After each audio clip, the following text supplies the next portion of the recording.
Yo, it's your boy Ryan, Northwest Sports Fanatics, back at you with a new video. Dallas Cowboys, Pittsburgh fucking Steelers. Woo! Let's go. NWSF chain gang in the building. We got the fucking Dallas Cowboys. We them boys versus the Pittsburgh Steelers. Live play-by-play and reactions by the best in the fucking world. Yo, boy Ryan and the Northwest Sports Fanatics. Make sure you guys subscribe to the channel. Smash that fucking like button either now or on your way out. Donate to your boy if you can to the Cash App, $ORION, NWSF, or the YouTube Super Chat. And if you're looking for merch, Northwest Sports Fanatic merch, link is below every video on the YouTube page. Follow me, Facebook, YouTube, Twitter, Instagram, at NW Sports Fanatics. First and foremost, we got to give a big shout out to the MVP, the most valuable player for the Northwest Sports Fanatics, my daddy, my pops, Patrick Michalek, because you know what he did? He donated some money to your boy so I could end up getting the TV here in the studio about a week or two early. So I've been rushing, getting everything set up. I got a beautiful Vizio 43-inch HD TV right here behind me or in front of me, and I'm ready, man. I am ready for this game. I don't care if it's preseason. I don't care if it's week 1, week 2, week 3. We're getting closer and closer to the NFL season, so hop in the room. Woo! Cowboys, I see you coming out of the tunnel. Let's go. Hybrid, I know you say you go to sleep, baby.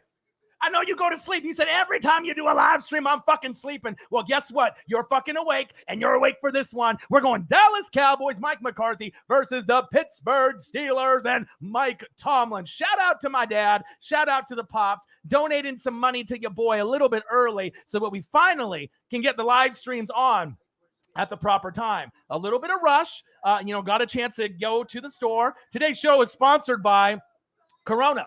Not only Corona, but Corona Premier. All right, I got a chance to go to the store real quick. I have food. Obviously, I got chips. I got some Sun Chips. I got the Corona. Obviously, I got the lime. It's bouncing around here somewhere. Where the fuck did my lime go? You can't see that because it's obviously see-through because it's a green bag, but it's some Sun Chips, French onion. All right, here we go. Here's the lime. You can't see that either because it's green. I'm excited, baby. Let's go. Hybrid in the building. He said, I'm here, baby. Tashawn Mullins in the building. Yo, let's go, baby. Anthony Ramirez Raiders in the building. Odin's child, man, football is back. The MVP of the Northwest Sports Fanatics sitting at 6 foot tall, 200 and something pounds. The MVP of the Northwest Sports Fanatics, my pops, Patrick Michalek, with the big donation this morning. So that way I could actually live stream this game from the studio room. I thought I was going to have to wait another week or two, but I ended up going to Walmart looking for deals. Went to Best Buy, went to Walmart, went to Target, found myself a 43-inch HD TV, got it set up just in the nick of time, got all the editing and everything set up, got my beers, got my Corona Premier, I got my Sun Chips, I got my cheese wheel, I got pizza. I am ready to go. Shout out to the daddy. Shout out to my pops, my best friend, my dad, Patrick Michalek, hooking it up early so I can end up getting this HD TV in here. I am excited. I am ready to go. We have been waiting so long for the season to end up starting, and it's finally here. It is finally time to go. Girlfriend says bye. Have a good time. I will see you later on tonight. Let's fucking go. Odin's child, football is back. Trey Holiday, yo, what's up, my dude? Okay, first off, what idea was it to release The Fiend like WTF? Of course, man, we know that. WWE has no idea what they're doing. Everyone from the Wyatt's family is either in heaven, Brody Lee, or is in possibly AEW or going to be there soon. Dumb, Triple H, Stephanie McMahon, as well as Vince McMahon. Anthony Ramirez, my boy Charles Woodson in the Hall of Fame. Raiders. Let's go. Cult of Wyndham coming soon. I definitely agree. Man, missing this channel from last season. Your boy gives all the energy, all the fire. Zini Panini in the building. We have football every week until mid-February. Let's fucking go. Your boy Odin's child, WWE will regret releasing Wyatt. Hybrid. What's wrong with Carson Wentz? He's motherfucking injury prone and we don't want him. Nobody wants him. You got your boy Troy Aikman. You got your boy Joe Buck. And hopefully we get a few more people hopping in the room. This is going to be fun. Oh, Your boy got so excited. My chain almost broke. My chain hang low. Oh, baby. Let's go, baby. NWSF Chain Gang in the building. Today's show is sponsored by Corona Premier. If you like to get drunk, drink this. Modelo Coronas. Let's fucking go. I'm excited for this game. We got fucking Troy Aikman. We got Joe Buck, even though I don't really like him. He's more of a baseball announcer. But you got your boy, the best in the motherfucking world. Your boy Ryan and the Northwest Sports Fanatics. Make sure you guys subscribe to the fucking channel. Donate to your boy if you can, either on here, patreon.com. No. The Cash App, $ORION, NWSF. Show some love for your boy for all the hard work, the energy, the grind. It's going to be a fantastic, fun season as we're going into 2021. I am so excited. I don't give a shit if it's preseason. We have been waiting 6 motherfucking months for this game, and it's finally here. Dan Quinn, they're showing on the screen, should have a fabulous resurgence, rebirth in his career after doing the Legion of Boom thing in Seattle, leading them to the Super Bowl. And obviously, as we know, went to Atlanta with the Falcons, aka Falcons. Didn't work, but I'm really excited to see what he can do. Obviously, with this Dallas Cowboys, we damn boys. I like to see Micah Parsons. He's probably my favorite rookie to keep an eye on in the defense in this 2021 draft, besides my boy at corner, the next Jalen Ramsey, J.C. Horn from the Carolina Panthers. Hashtag keep pounding. Coming up, the Dallas Cowboys versus the Pittsburgh Steelers. Make sure you guys subscribe to the channel. Smash that like button either now or on your way out. Donate to your boy if you can. $ORION NWSF on the Cash App or on the YouTube Super Chat here as well. And if you're looking for merch, Northwest Sports Fanatic merch, link is below every video on the YouTube page. Follow me! Facebook, YouTube, Twitter, Instagram at NW Sports Fanatics. Trey Holiday, Hybrid in the building. Hybrid, good to see you, man. You got to stop going to bed so motherfucking early. Your boy's going to be working hard, reaction videos, live streams, every single thing. I'm going to be able to do MLB. I'm going to do some WWE. I'm going to do some AEW. I'm going to do a little bit of everything, maybe even a bit of NBA as we get into that particular season, as we come into the fall with all the moves and all the transactions, LeBron and everything else, saying that, hey, don't worry about us being old. Keep that same fucking energy when we get into the regular season. But we got college football right around the corner, and just like Zini Panini said, the fantasy football champ of the Northwest Sports Fanatics from 2020 in the building, the only female that was actually in the league, and she ended up getting third place when I taught her how to play 2 years ago, and then first place all by herself. Shout out to Zini Panini, who says that females don't love football, who says that females don't know how to win at fantasy football, and you best believe I was trying to win. I probably made 500 fucking transactions trying to win first place, but you know what? She drafted better than me. She had Deshaun Watson, Jonathan Taylor, Justin Jefferson, Tyreek the Freak Hill, DK Metcalf, Adam Thielen. I remember your team. I remember your lineup. You had to rotate through some defenses and kickers and whatnot, but you had a fantastic team. And so shout out to my girl Zini Panini. Eagles fan in the building. Fly, Eagles, fly, living in Wisconsin now. And congratulations on the new marriage, wedding, nuptials. I know you just got married. Shout out to you. Love ya. Appreciate ya. And I love and appreciate every single one of y'all in the building. Hybrid says Zach Wilson, dark horse for Rookie of the Year. The team isn't, it's going to be a little tough, for obviously the Jets.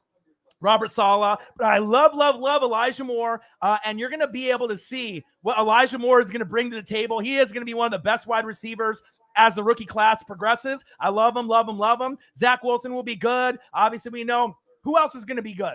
Zach Wilson, Trevor Lawrence. They're going to have their ups. They're going to have their downs. But my favorite one out of them all is Trey Lance. Justin Fields should be good for Chicago. Mac Jones will get his time. But I really think that you're going to see Trey Lance, and I think he could literally start week 1. They're going to go to the playoffs. And if they end up overachieving and making the NFC Championship game year 1 of Trey Lance, don't be surprised if the Niners can stay healthy. I mean, I obviously want to get to the NFC Championship game. As a Bucs fan, we're trying to go for 2. Chiefs fans, they're trying to be able to get back to that championship mentality, which they saw about 2 years ago. And this might be their 3rd Super Bowl in a row. You got second your first year. Way to correct me. There you go, Zini Panini. You were that damn good. Second your first year, and then first. I do remember that. Nemopolis in the building. What to do?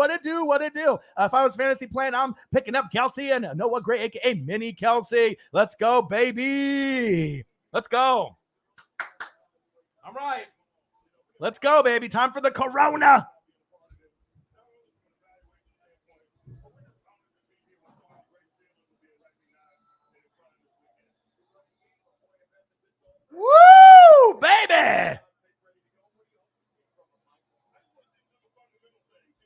Yeah, everything is working good. Just pause a moment here while I try to get some limes here inside my Corona.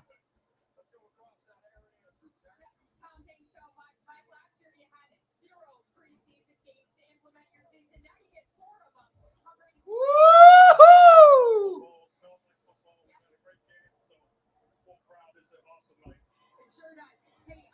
Your starters didn't make the trip. A lot of them were not expected to see play tonight. What's the biggest thing you want to walk out of here accomplished tonight? Just our play style. Just to get going.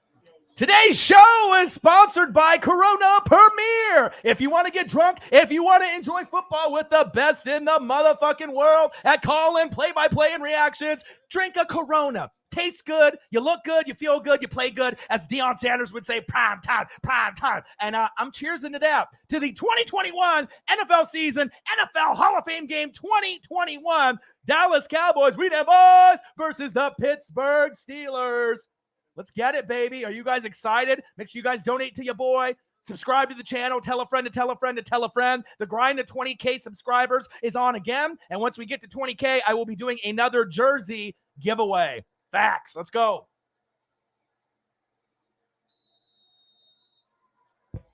Woo! All right, Dallas. Woo! Woo! Woo! Woo! And here we go. NWSF Chain Gang in the building. And he kneels it in the end zone. Hope everyone is having a fantastic day. I got my Derek Brooks jersey, the Hall of Fame legend. And who we have coming on the field? Mason Rudolph. I don't know if we're going to see Dwayne Haskins. I was hoping to see a little bit of both. Personally, I'm not a real big fan of either one. You could argue Mason Rudolph might be the worst backup quarterback in the NFL. But let's see if he can change the narrative. He can change the narrative like Matt Schaub, pick 6. He used to be a guy that throws a lot of picks, and there was also a couple other guys that were kind of well known for throwing a lot of interceptions, like Nathan motherfucking INT Peterman. But maybe this is a new year. Maybe this is something new. All right, he got hit in the head by Myles Garrett, but maybe we can see a little Najee Harris. I'm hoping a little bit Chase Claypool, Juju, Deontay Johnson. Let's get it. Pass. Woo, nice catch. Let's go, baby. Deontay Johnson. Let's go, baby. Drinking those beers, baby. Message from a Golden Eagle. He said, fuck the Cowgirls. Let's go, baby. Claypool. You got some of the starters in, which is exciting. All you want to do is see some Najee Harris, see some of the rookies out there. I want to see the O-line. Right now, the Dallas Cowboys and the Pittsburgh Steelers have O-line issues, and that might be the difference between getting to 10 wins or maybe being below 500, 8 or 9 wins. First down, Steelers. Like I said, I like the defense on the Steelers. Cowboys defense, not so much, but they'll be better than last year. All right, offense should be lit for both teams. Steelers, you got Big Ben, even though he's old as fuck. All right, Najee Harris from Alabama, Roll Tide, will be a beast. Probably win Rookie of the Year. If it's not Trevor Lawrence, that's big facts. It'll probably be Najee Harris. All right, Deontay Johnson had the most drops in the NFL. He needs to clean that fucking up. I think he'll have a big year. Juju, stop fucking dancing on TikTok. Take this game fucking seriously. And then you got Chase Claypool. All right, you got lots of weapons out there, but we got to see how that O-line plays. Play action fake. Little dump down, check down. Okay. Najee Harris, baby. Big 2-2, deuce. I'm really excited to see him. He's probably the one that I wanted to see the most out of any rookie on the offense. Micah Parsons, coincidentally, on the flip side, on Dallas' defense is my favorite to see on the D, as well as J.C. Horn for the Panthers, the next Jalen Ramsey at corner. Should be fun. It's preseason. We know this, all right, but it's going to be fun because we're back. We are preseason. There's only 3 weeks, week 1, week 2, week 3, and then we're in the regular season. We got college football. We end up getting the NFL. Hop in the room and join your boy with the best in play-by-play and reactions in the motherfucking business. Your boy Ryan, the Northwest Sports Fanatics gang. And if you're in the room, let me know that you're there. End around, little jet sweep, go. All right, McLeod. Again, today's show is sponsored by Corona Premier. You look good, you feel good, you play good. And if you drink good, I got the lime in there as well. Ooh, it's so good. And the crazy thing is, I went to the grocery store. I got the last 6-pack of Corona. I wanted to get like 12 or 18. They were all gone. So I don't know what it is with the Modelo or the Corona. I was going to go Rolling Rock or an IPA, but, I was kind of in a hurry. So I had to kind of just grab chips, make sure I got the lime, got the beer, got the TV set up, got the live stream set up, and we're here right now. 0-0 in the first quarter. Third down. Woo, baby! First down! Steelers! Chase Claypool, he balled out last season. I'm very interested to see what he's going to do, obviously, this 2021. Now, are you going to be able to get the same amount of receptions, touchdowns? I mean, Juju is more so. There's no number one receiver on this team. They're all number two receivers. Deontay Johnson's probably a number 3. Chase Claypool's probably a number 2, and Juju is a number 2. It's not like Antonio Brown or some of these other guys they had in the past where he's a true number 1. They got a lot of number 2, number 3 options at wide receiver, but they got 3 good ones. Fumble! He coughed it up. Turnover. Dallas Cowboys with the recovery. Come on. That's why that offensive line is definitely the bugaboo. That is the weak spot of this Pittsburgh Steelers team. And that's why I'm thinking the Cleveland Browns are going to win the AFC North. The Baltimore Ravens will get the wild card. And then we got to see what the Bengals do. They'll be improved. But Pittsburgh could get to 10 wins, or they could end up being 9-8, 8-9. And that's kind of what I'm thinking. Steelers are probably going to miss the playoffs this year unless they really play good football with the offensive line. Defense is lit. They lost Bud Dupree, but they have a lot of weapons. Mika Fitzpatrick, TJ Watt, excuse me. They got a lot of ballers up and down on the roster, but it's not the defense that I'm worried about. It's really the offensive line. And if the offensive line can't run block, pass protect, it's going to be a long year. I mean, there's a chance that the Bengals even steal some wins from the Browns, the Ravens, and the Steelers this year, just depending on what we get from Joe Burrow. Their offensive line is shitty as well, but you never know. Maybe the Bengals take the next step with T. Higgins, Joe Burrow, and the rest, like Joe Mixon. Hybrid. He said, okay, we saw Texans, Oklahoma. Don't need to say Alabama. Okay. Juju's a little bit overrated. A little bit.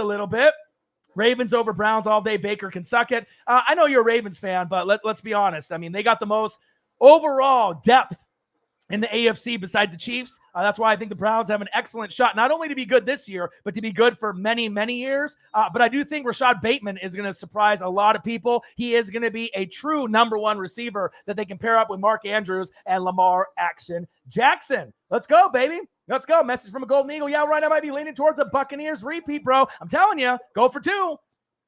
Go for 2, baby. I have a strong feeling it could be Buccaneers, Chiefs again. But like I said, Bucs will be good. All right, Packers will be good with Aaron Rodgers and Devontae Adams and Aaron Jones. Aaron Jones. And then you got the Niners, and then you got the Rams, and then you got the Seahawks and the Cardinals, maybe a surprise Vikings team, and someone. Washington football team, Dallas Cowboys, maybe the New York football Giants. Somebody's going to get something there in the NFC East. But I think really the strong teams are Tampa Bay Buccaneers, all right, Green Bay Packers, and then all the NFC West teams. That's really the strong suit, the top 6 in the NFC. Not saying that the NFC East winner or wildcard team can't do it, but them or the Vikings, I'm just not sure. And then in the AFC, you got the Chiefs, you got the Browns, you got the Bills, you got the Titans, you got New England, you got Miami, and you got the Chargers. Those are the teams that are looking like that they're going to be the real deal Holyfield.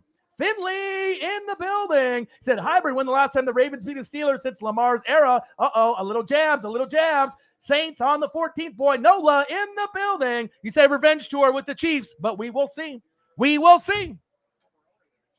Cheers. I got the Corona, I got the lime, and we got the Dallas Cowboys with the turnover. Shotgun set. Gilbert. First down, Cowboys. Dalton Schultz will just be like Ferkser on the Tennessee Titans. Very, very underrated. A sleeper at tight end. We already know that Gilbert's not going to play at all this season. It's going to be Dak. Hopefully he ends up playing the whole season. When Dak is out there on the field, obviously the NFL is better. Whether you love the Cowboys or you're rooting for them to lose, all right, the NFL is just better to me when the Cowboys and Niners are one of the better teams in the NFL. Handoff up the middle. Tony Pollard. Hopefully Zeke, can keep the fat off his body and we can get some good statistics with Dak this year and Zeke. We already know Michael Gallup has got game. Amari Cooper's out there, and he's a top 12 wide receiver. But my favorite player on the offense, not named Dak Prescott, is C.D. Lamb. He's probably my favorite young wide receiver in the league besides Justin Jefferson and A.J. Brown. Those are my favorite top 3 that are up and coming this season. Obviously, we got Jamar Chase and Waddle and all these other rookies, but I'm just saying right now, play action fake blitz. Oh, thrower short, incomplete. Let's go. You know your boy does his research. Let's go, baby. Woo! I can't wait for the regular season, but I'm really excited right now, man. I can't believe I got all this shit set up. Shout out to the MVP of the Northwest Sports Fanatics, my daddy, Patrick Michalek, shooting me some money so I could end up getting this beautiful Vizio 43-inch HD TV. The setup is complete. I can get a wall mount if I want, but where I have it right now, we are good to go. We are fucking good to go, baby. Shotgun set. Cowboys, 2 wide receivers left. 1 wide receiver split right. Running back in the backfield. Shotgun set. Flick of the wrist. First down, Cowboys. We damn boys. Move the sticks and move the chains. All right, Brown with the reception. Let's go, baby. Oh, that Corona is good. Corona with lime. Modelo. I mean, I'll go for a good IPA as well. And I'll be doing chicken and pizza, and we'll be doing probably some food reviews, best food to eat while we're watching the game. But, man, I am so excited. I've been waiting for this game for 6 months, just like all of y'all, and I love and appreciate every single one of y'all. Handoff, up the middle, shake and bake. Good defense by the Steelers right there. 3 yards on first down. We got Joe Buck. We got Troy Aikman. And your boy, the best in the fucking world in the YouTube circuit, your boy Ryan and the Northwest Sports Fanatics. Make sure you guys subscribe to the channel. Smash that fucking like button either now or on your way out. Donate to your boy if you can, either on here, the Cash App, $ORION, NWSF, or the YouTube Super Chat. And if you're looking for merch, Northwest Sports Fanatic merch, link is below every video on the YouTube page. Follow me, Facebook, YouTube, Twitter, Instagram, NW Sports Fanatics. 2nd down and 7.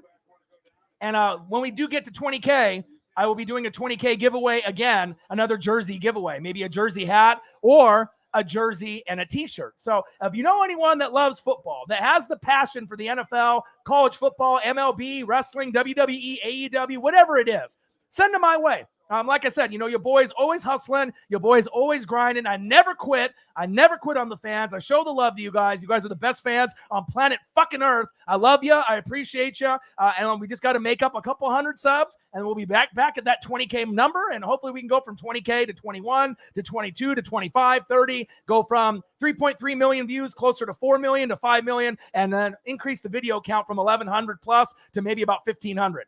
Shotgun set, 3rd down. Floater, nice catch. First down, Cowboys. They are knocking on the door. They are knocking on the door. They are about to score, baby. Games played last season. Zach Martin injured. Tyron Smith injured. And then obviously, as we know, the 3rd member of that party that's no longer playing with them. And when they used to have the good old line, like in Zeke's rookie year, Travis Frederick, they're not the same offensive line. So it'll be something to watch. But they're not as bad as the Pittsburgh Steelers on the offensive line side. But they are rolling, and they are rumbling and a bumbling. Handoff. Nice tackle right there. Hope everyone is having a fantastic day. If you guys have anything that you want to comment about, make sure you hop in the chat, comment in the room. Let me know that you're here. If you can donate to your boy, it'd be greatly appreciated. And this is the first live stream of the 2021 season.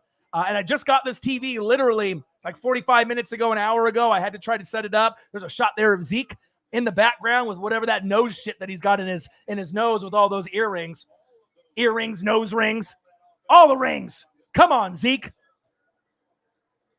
All right, here we go. Shotgun set. 2nd down and goal. Pressure coming. Blitz.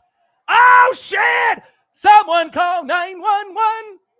It's 12 noon. You know what time it is. It's time for the first 2021 sack lunch. Yum, yum, yum, yum, yum, yum, yum. Okay, Gilbert goes down. Look at this. One-on-one coverage. Got to play better here. Woo, baby. The first sack lunch of 2021. Nola's in the building, unless he left. He should be there.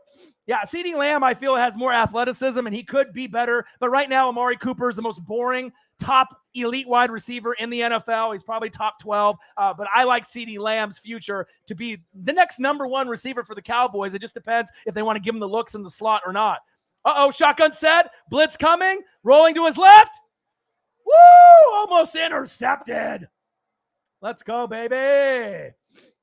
Let's go. Slackers in the building. Hybrid in the building. Finley in the building. Own Child in the building. Let's go, baby.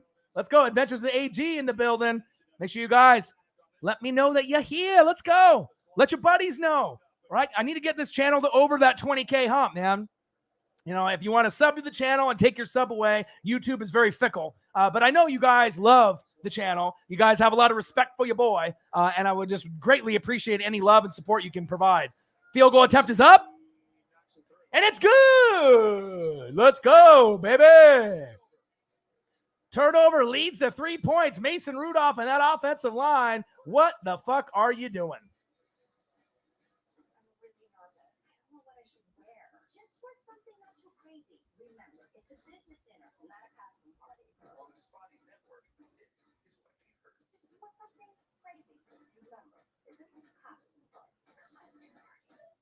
All right, here we go. Got to update some things, update the score. Hope everyone is having a fantastic Thursday. God damn, I've been waiting for this game for 6 months, just like a lot of y'all.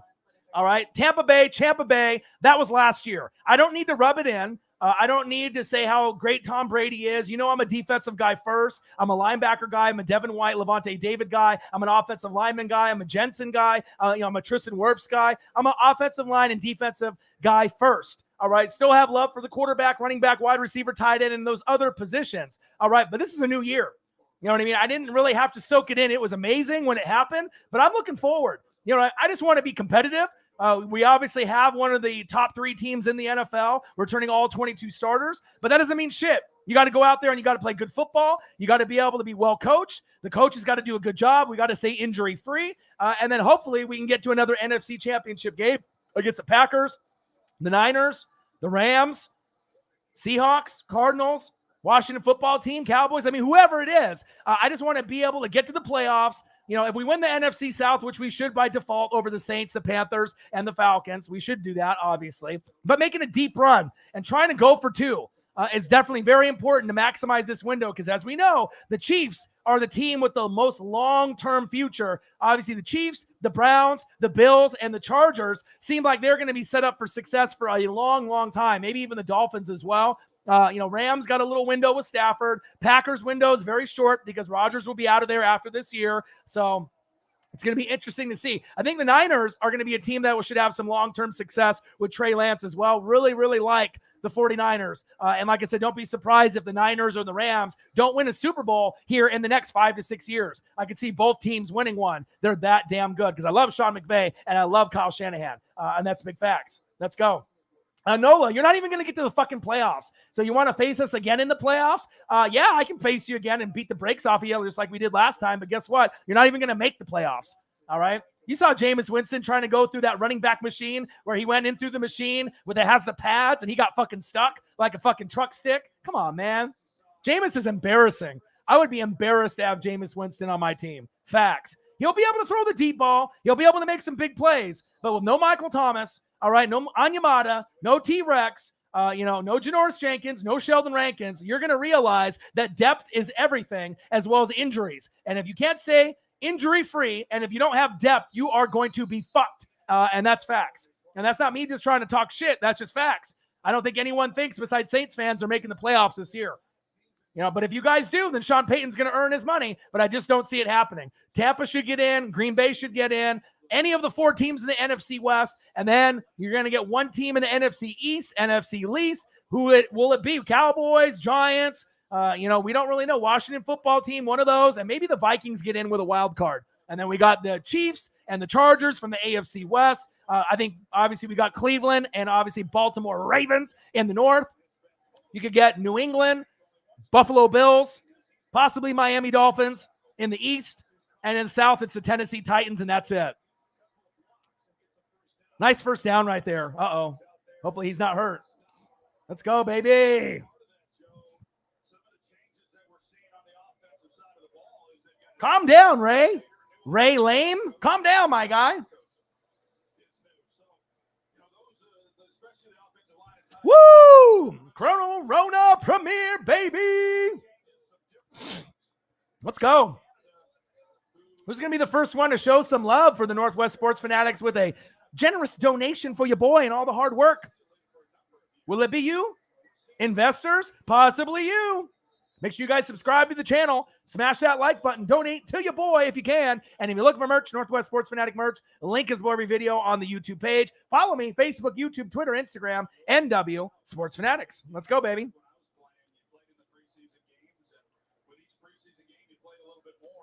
3-0 Cowboys. 5:50 left in the first quarter. Let's go, baby. 2nd down and 5. Well, hopefully Mason Rudolph doesn't turn over the football again. Let's see how this offensive line plays out as the game goes on. Handoff. Najee Harris bounces to the outside. First down, Steelers. Move the chains, baby. Let's go, baby. Yeah, we'll have to see what Taysom Hill does. Obviously, with Taysom Hill and Jameis, it might be a back-and-forth show. I'm really concerned, about the wide receiving core, the tight ends. I'm really concerned, about those. I mean, the offensive line should be good. Defense should be decent. Coaching should be good. AK-41 will be spectacular. All right. But what about the other spots? That's what I'm looking at. All right. Is there any mods that are in the building? Man, I got to do this shit myself. Ray Lame is in timeout. Go to timeout, young man. Blowing up the fucking timeline. Yeah. Come on, Odinchild. I need some of the mods in here to do their job when we get guys like that, like Ray Lame, going crazy. Najee Harris, baby. Fucking Lame. Come on.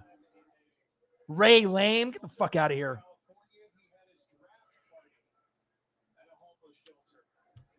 Fucking Ray.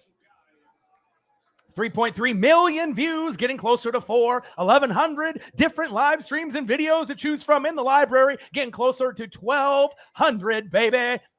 And your boys trying to get to that 20,000 mark. Just need to make up some. Yeah, baby. Bang. There we go. Odin's child, even though I knew it was going to be him from the very start. Bang. $5. $5 foot long, baby. Chiefs Kingdom, even after I'm dead, in the ground. NWSF, 4 live, brother. New world order. 4 live, brother.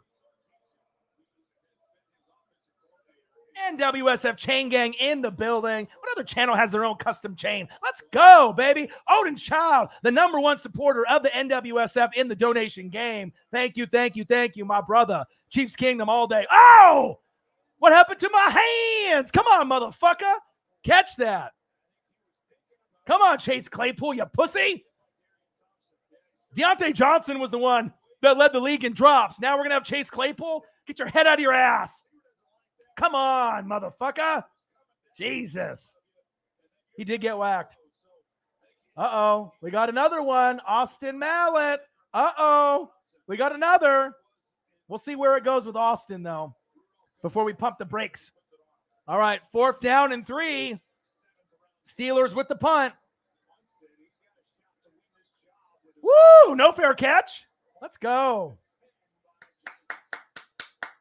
Shout out to all of you, the best fans on planet motherfucking Earth. Austin Mallett's trying to make good with your boy. He said, love you, brother. Brother. Let's go. Make sure you guys subscribe to the channel. Smash that fucking like button for your boy. And if you could donate, that would be greatly appreciated. $ORION NWSF on the Cash App or the YouTube Super Chat. Either way will be greatly appreciated. And if you're looking for merch, Northwest Sports Fanatic merch, link is below every video on the YouTube page. Follow me, Facebook, YouTube, Twitter, Instagram, NW Sports Fanatics, baby. Had a long day at work today. Been obviously grinding. I got a cheese wheel. I got some pizza from Papa Murphy's. I got some beers. I got chips. And I got you guys, the best fans on planet Earth. Jason Lawan. Let's talk about that. It's so nice to finally see fans in the stands. It's so nice that football is back. like I said, this is going to be a great, fantastic, amazing year. I got 5 to 10 special guests that are going to be hopping on with me throughout the season. Swaggy P, as you saw in the NFC Championship game in the Super Bowl, big Colts fan, hella devastated with Carson Wentz and Quentin Nelson, but we'll see where it goes. My boy Joey Gomez, he'll be here throughout the season, representing the Chargers and the Charger fan base. And I got my boy Corey Parrish, big Seahawks fan, 12th man, and I got a whole other group of homies that are going to be coming in. It's going to be fun. Lots of chemistry with me and all these guys. We all love football, college football. I'll be doing a lot of Ducks live streams, and I'll be doing a little Ohio State, Alabama, Clemson, all the top tier teams. I'll be doing a lot of college football, a lot of NFL, reaction videos, live streams, Monday night, Thursday night, Sunday night, as well as probably some WWE like I already am doing with the pay-per-view, some AEW. We got to get CM Punk over there. CM Punk, baby. All right, and then as with the NBA, obviously goes further along once we get back into that season. Congratulations to Giannis and the Milwaukee Bucks. But also, as we're transitioning into the MLB playoffs for my dad's Los Angeles Dodgers, I'll be doing some Los Angeles Dodger coverage as we go into October and the MLB playoffs as well. That's facts. Let's go, baby. Said, Hybrid says, my granddad is Steelers fan, so I bet him $50 the Steelers wouldn't make the playoffs and the Ravens are going to make it farther in the playoffs. What are my chances? Very good, because I think the Ravens are going to make the playoffs, and I don't have the Steelers making it. So I think that there is a great shot that you're not going to win the division. Cleveland's going to win it, unless there's some serious injuries out there. But I do think the Ravens can get in there, and you never know. I still think the offensive line needs some work. Defense needs some work, but the one name that you're really going to be excited about, Hybrid, this season is Rashad Bateman. I watched his tape. I watched him in college. This guy is going to be a superstar stud, way better than Hollywood Brown. And you already got Mark Andrews, a top 5 tight end, and you got Lamar Action Jackson as well. Handoff. No, play action. Woo! First down, Cowboys. Move the chains. Nice catch. Bill Cowher, legend. And like I said, if the Steelers had a better O-line and someone better than Big Ben, I would be a little bit more confident. Yes, the Steelers could still make the playoffs, but you're not going to have 3 teams from the AFC North, and you're not going to have 3 teams from the AFC East. You're not going to have the Bills, the Patriots, and the Dolphins. It's just not going to happen. You're not going to have the Steelers, the Ravens, and the Browns, because you're going to have the Chargers more than likely with one spot as a wild card, and the Chiefs. Titans will be the only one from the AFC South. And then obviously we'll see where the other ones go, but you'll have 2 and 2, but you're not going to have 3. That's my personal opinion. Browns are going to win the division. Why do you feel weird about that? They got the best depth. Baker doesn't have to be fantastic, but if you look at his last 8 games, he was a top 5 quarterback in the league. You got the best running back duo in Nick Chubb and Kareem Hunt. If OBJ plays anything and doesn't get injured, Jarvis Landry, Njoku, but the defense, and the offensive line and the balance they have, that's why they're going to win the division, and they'll probably make the AFC Championship game against the Chiefs, and that's big facts, unless they play them sooner sometime in that playoff hunt. Almost a fumble, screen pass, shake and bake. Nice gain right there. That could have been another turnover. But definitely I got the Browns winning. I got Chiefs winning in the AFC West, the Browns winning in the AFC North, the Titans winning the AFC South, and the Buffalo Bills winning the AFC East. Facts. And then you got the Chargers and the Dolphins and the Patriots battling for a wild card spot, as well as the Baltimore Ravens. On the flip side, you got the Tampa Bay Buccaneers, you got the Green Bay Packers. All right, you got those 2 teams. Washington football team, Dallas, or the Giants on the East, and then any of the 4 teams in the NFC West. Seahawks, Cardinals, Rams, Niners. Niners have an easy schedule, so I definitely have them going to the playoffs, and Rams with Stafford should be exciting. Flick of the wrist. First down, Cowboys. I don't know if it's just you or me, but I'm loving this right now. Like, I don't give a shit if the 3rd stringers are out there, the 4th stringers, the 5th stringers, the 6th stringers. I don't know. Okay, if you're as excited as me. Birdman 951. You got StreamYard, my guy? Birdman 951? I know you do. Let's see here.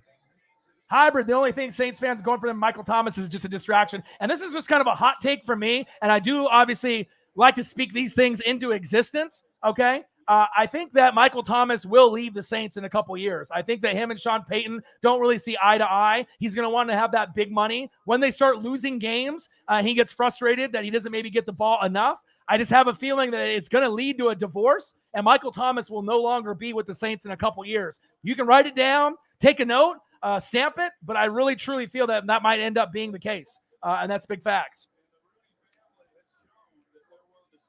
All right, Cowboys. Oh, incomplete. All right, Birdman, walk me through it. Walk me through it. How do I end up inviting you on here? Because I haven't invited anybody. I know I can do it prior to the live stream, but how am I able to, are they able to hear both of us if I end up inviting you on here? I don't know if I'll be able to figure it out. You let me know.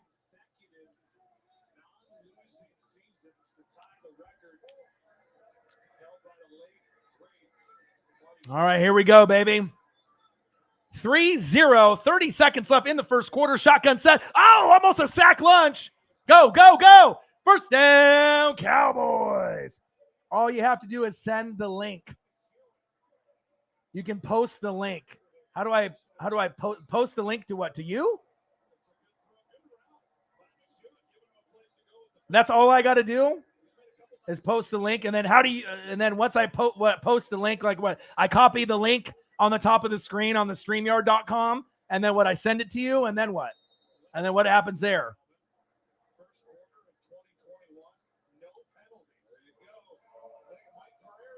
See, I'm not sure. I mean, I haven't really messed around with a lot of these options here. I see a guest option.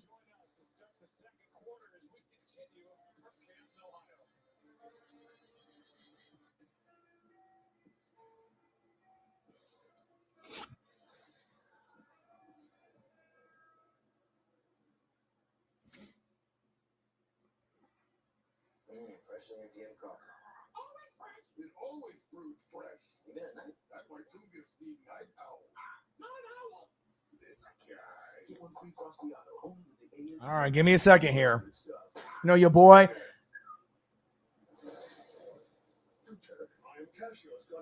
All right, all right.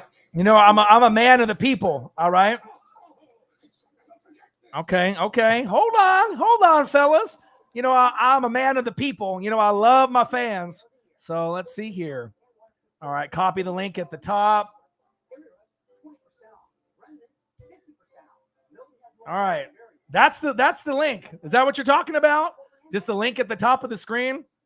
Obviously, like I said, I haven't invited anybody on there, so I apologize. You know, as I get a little bit more familiar, with everything on StreamYard, I got to upgrade the account and everything else. Okay, so that's the link, I assume. You let me know.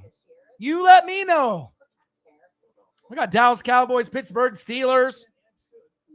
And we're getting transitioned into the second quarter. I hope everyone's having a fantastic day, baby. Let's go. And obviously, as I get more familiar, with everything, obviously I'll be able to do that. All right. So did I do it correctly? All right. The HTTPS StreamYard, I did that. Boom. And then some kind of message is going to come up for me to invite or.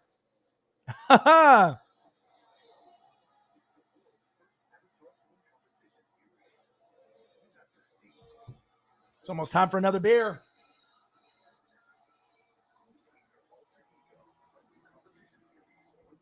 Oh, Xavier Williams, what it do, fam? Arizona Cardinals, Kyler Murray in the building. What it do, man? How are you? All right, hold up here. I got to update.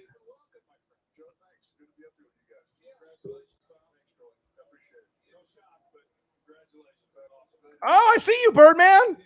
I see you. So do I just got to click on you here? Okay. 1 second, Birdman. I just got to update the score. All right. Cowboys. Oh, shake and bake. All right, Birdman. Birdman had to put the shades on. He's got to look fresh. Fly, Eagles, fly, my dude. Yeah, baby.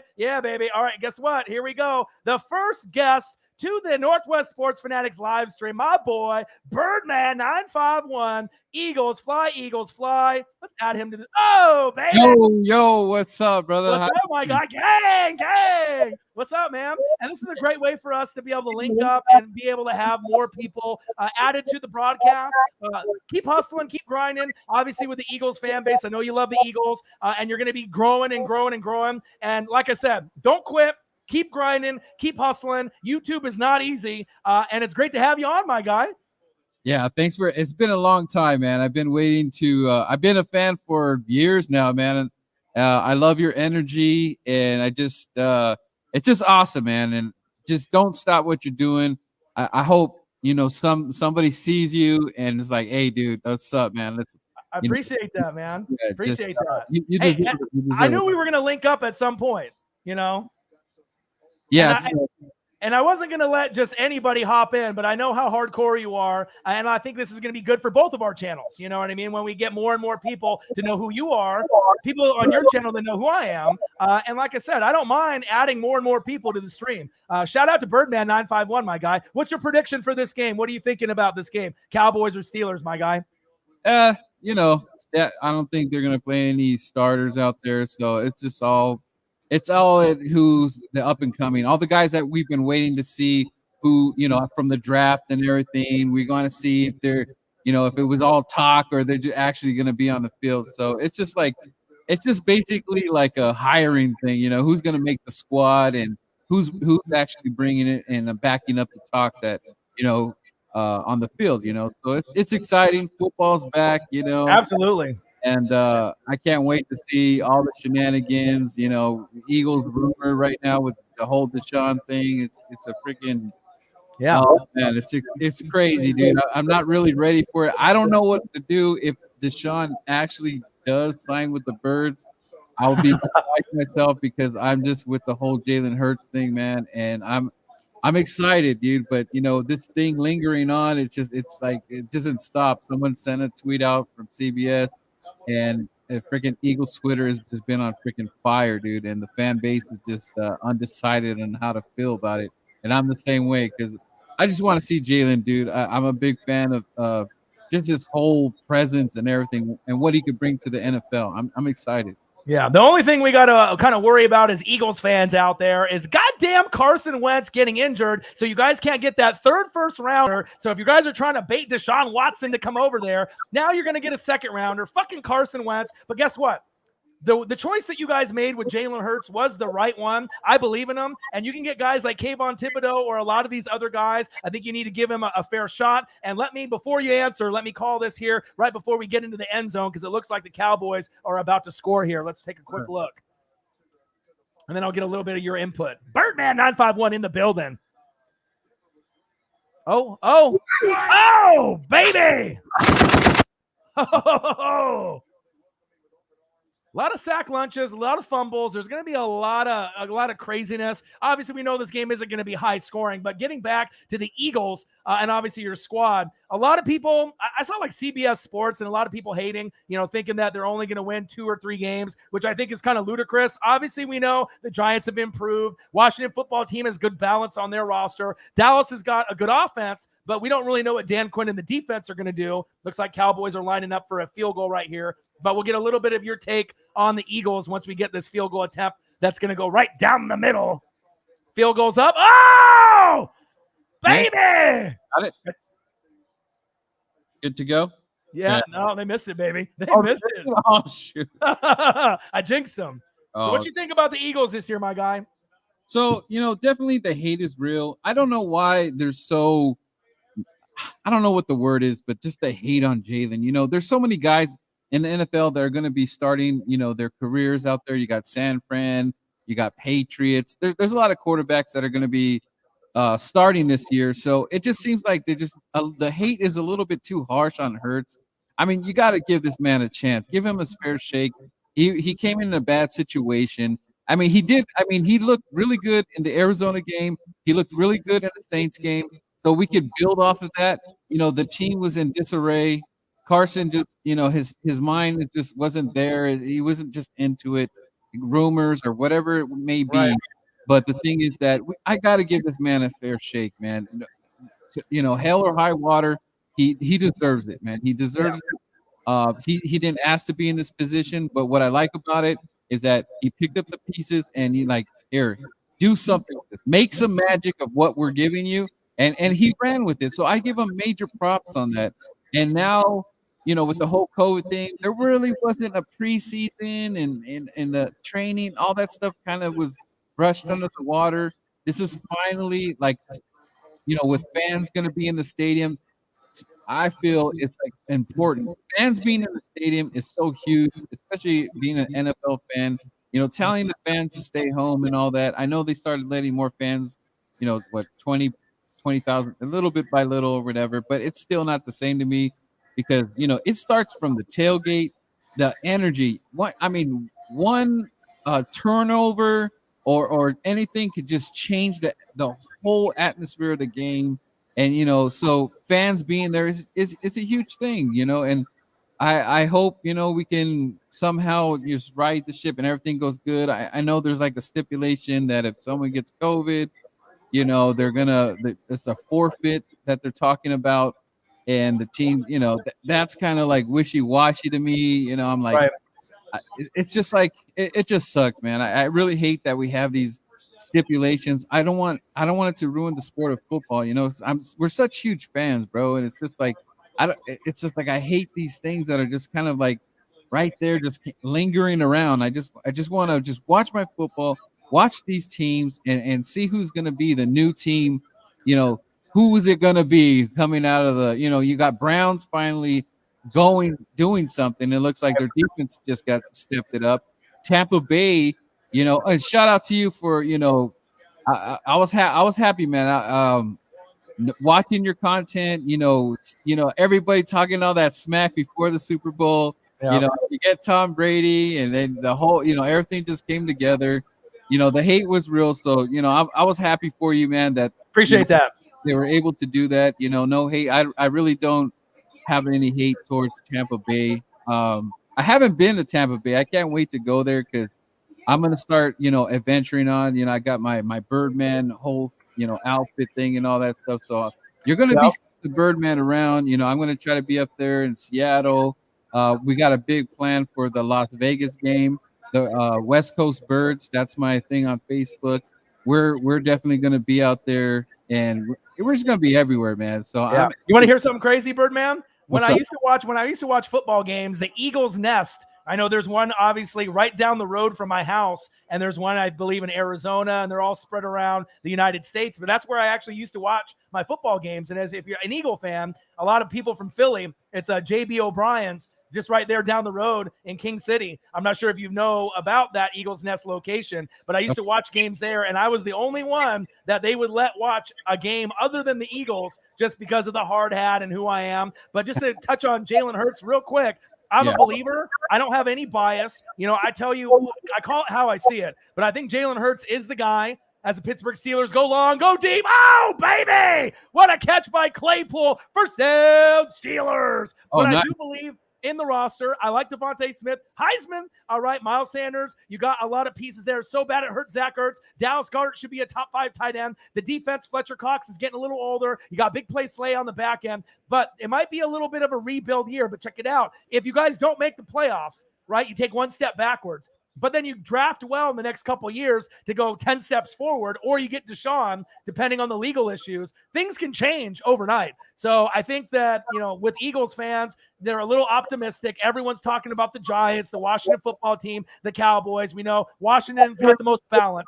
Dallas has got the offense, but the defense is a little shaky, right? Giants are much improved, but Danny Dimes is really a big question mark. So no one's really giving you guys a shot, right? But sometimes if you end up losing and having to take a step backwards, that's not a bad thing. Because if you can end up getting better draft picks, the main thing is, do Eagles fans and do people believe in Sirianni, or not? Because that's really what it's going to come down to. You know, I mean, I see the talent. I believe in Hurts. He'll be a top 10 fantasy football quarterback. Devontae Smith should be fantastic. Goddard's great. You got a lot of good weapons. Offensive line needs to stay healthy this season. You had Brooks with the injury. Obviously, we had Lane with the injury. You had to move, obviously, your boy Peters over to that one side again. And obviously, you got a lot of talent, Kelsey up in the middle. So I'm excited to see where it goes. But don't get too discouraged if you guys start losing games this year. I know you're hardcore just like me, but remember, I didn't go to the playoffs from 2007. After that, from 2008 to 2019, my season was over in October. All right. So sometimes you got to have a couple, maybe mediocre or not as great of seasons that you think you're going to have, but then you move forward in the draft. And as long as Sirianni's the guy, and I'll be very honest, I don't know if he is. And I think a lot of Eagles fans are kind of wondering, is this guy going to be better than Dougie P on a Dougie P level? Is he going to be worse? Do they need to blow it up from the top? So we're going to have to kind of wait and see. But maybe the Eagles surprise a lot of y'all. It's just really about the health of the roster and getting Devontae Smith some reps with Jalen Hurts. That's facts. Yeah, and you do. That is facts that you backed up Jalen. You do believe in the guy, what his potential, and all that. So I do give you props on that. It's a rarity right now. Everybody's kind of just crucifying him and stuff like that. But you know what? Yeah, I guess in a way, the Eagles don't want it any other way. You put us down and say that we're gonna, win 2 games and all that stuff. Dude, it's crazy. 2-3 games. I mean, what are they smoking, bro? They smoking some of that Cali buds out here or what? Right. So Man. I know Jalen. He has to be feeding off that stuff. And one thing that I noticed, I'm watching through training camp and stuff. Rager had a really nice catch today. So the thing is that Rager's been struggling. Something happened. I think he lost a family member and stuff. So kind of is like his head is, he's not so focused in training camp. So things like that. So today was a very positive thing. He did an awesome catch against Slay. So something like that is where he can build us. So that energy that is needed is there. I just see like the guys getting along. I think Sirianni's very serious. He's been getting in Rager's face, like, hey man, I even had him running with the 2s and all that.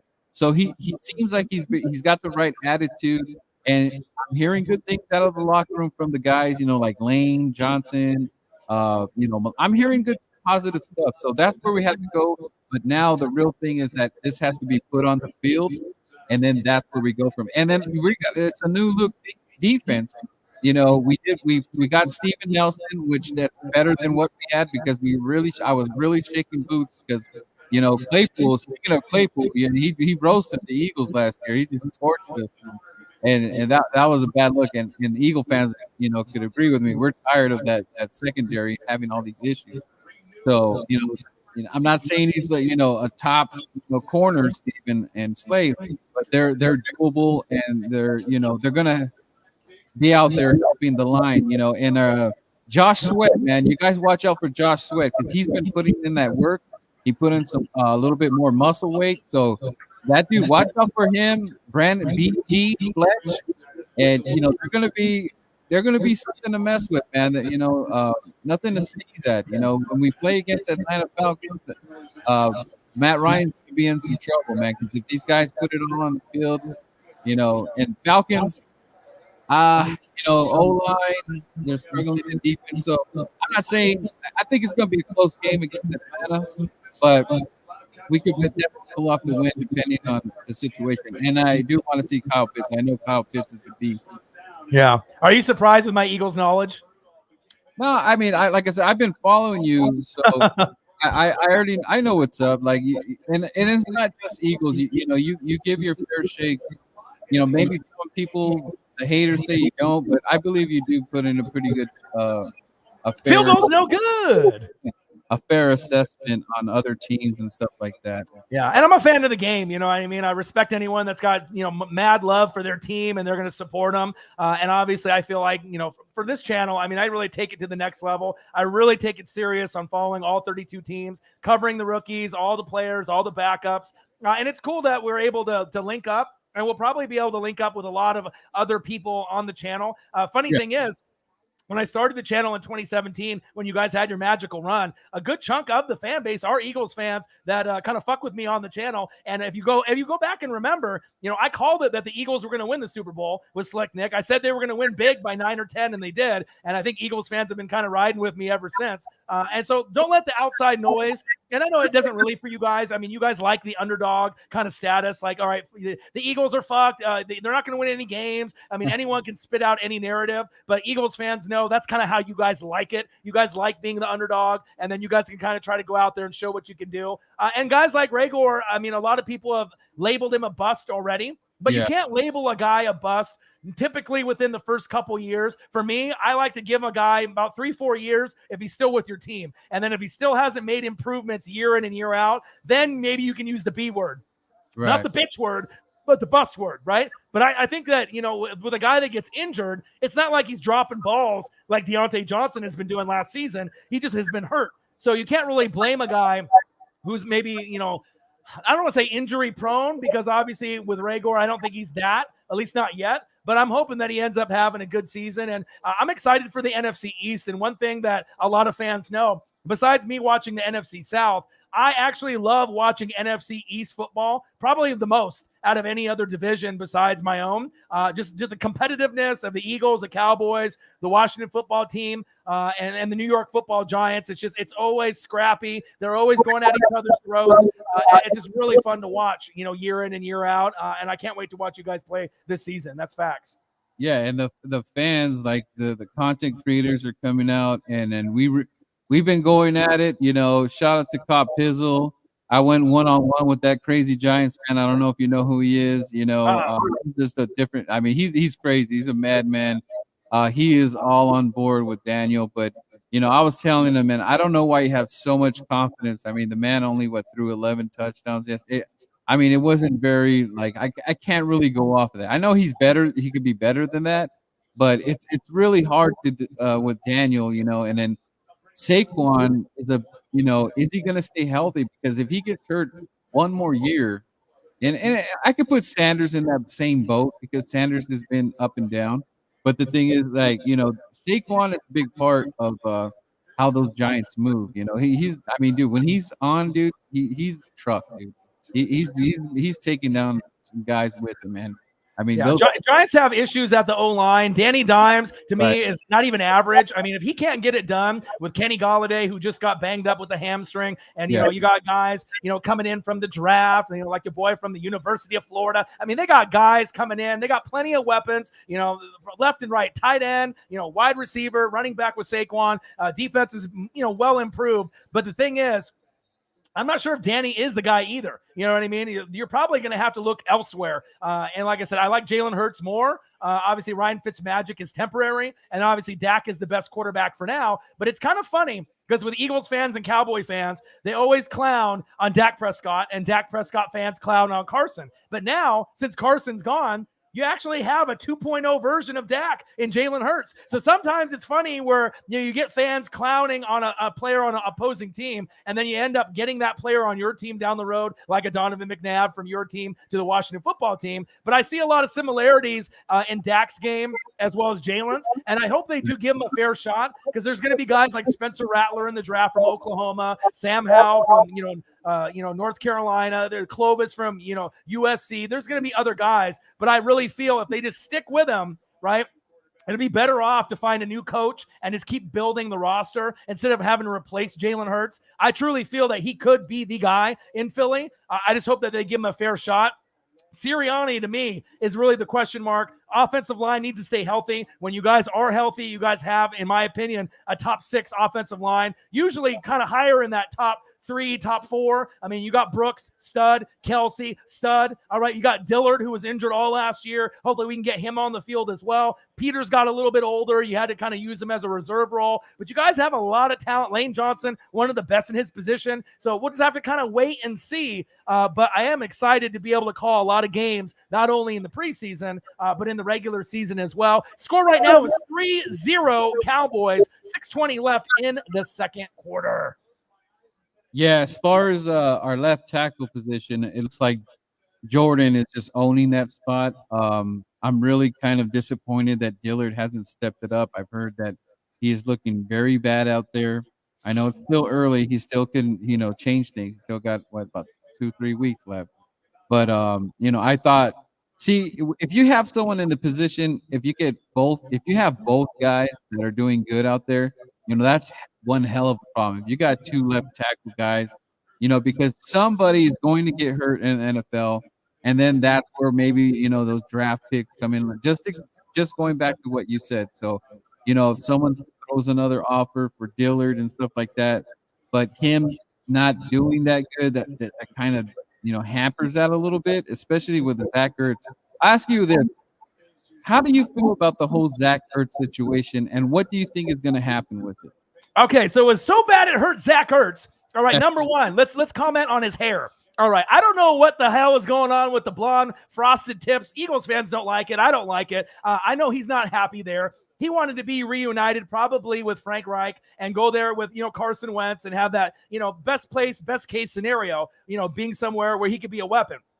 Dallas Goedert is the future. Zach Ertz was a top 3 tight end for years and years and years. But now he's no longer top 5, but I still put him in the top 10 category. Dallas Goedert is hovering around number 4, 5, 6, in my opinion. We got guys like Kyle Pitts that are looking to take some spots. We already know Darren Waller's up there. Mark Andrews is up there, as well as Kelsey and Kittle.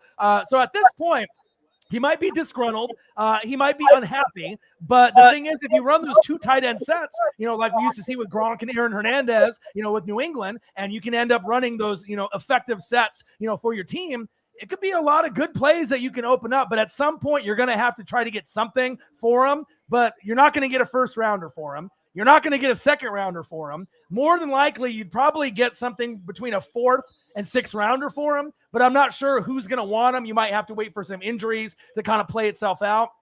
I thought the Colts, if Carson would have stayed healthy, would have been a natural fit, reuniting with Carson and Frank Reich. But hopefully he ends up playing, because we don't know if Dallas Goedert will get hurt and then he can end up stepping up, or they use both of them. But all in all, almost intercepted by the Steelers. But all in all, as long as he goes out there and plays hard, that's really what Eagles fans want. We know he's disgruntled. We know he wants more money. But I think at this point, Zach Ertz's best days are behind him. Dallas Goedert now has a chance to be better than him. And we already saw the talent that he had in college. And as he was building up, when Zach Ertz maybe was not as good as we thought in the last couple of years, he, kind of has fallen off a little bit from that top 3 status. But I still think both can contribute to the Eagles this season. But I thought the Colts, to me, might have been the best spot. But now, with all the problems they're having, who knows if Phillip Rivers is coming back or not? They need tight end. They need wide receiver. And I don't know if they're willing to give up anything to get, a guy like Zach Ertz to come over. What do you think? Yeah, I mean, that's kind of where I was at. I was like, well, they were in the playoffs, so it makes sense.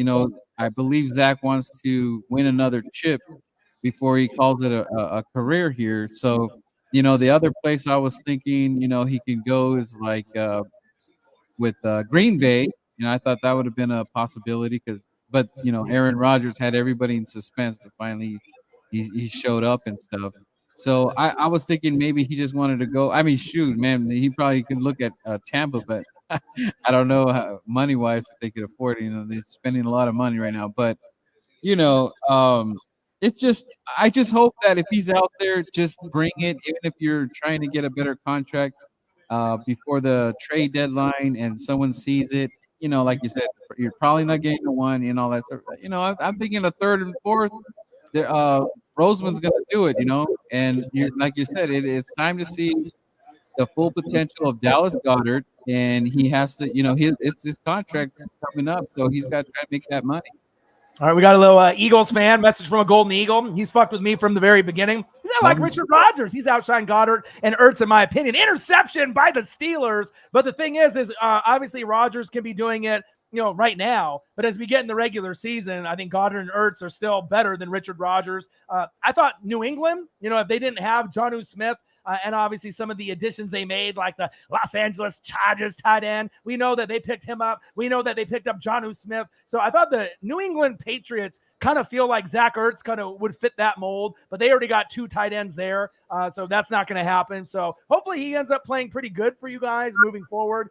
Here's another one by a message from a Golden Eagle. He says right here, Ertz to the Cardinals. Yeah. That could be a spot. I'm not sure if they're looking for tight end at this point, though. Yeah, but that will sure up some things right there, and I'm pretty sure Kyler Murray wouldn't be too mad at that.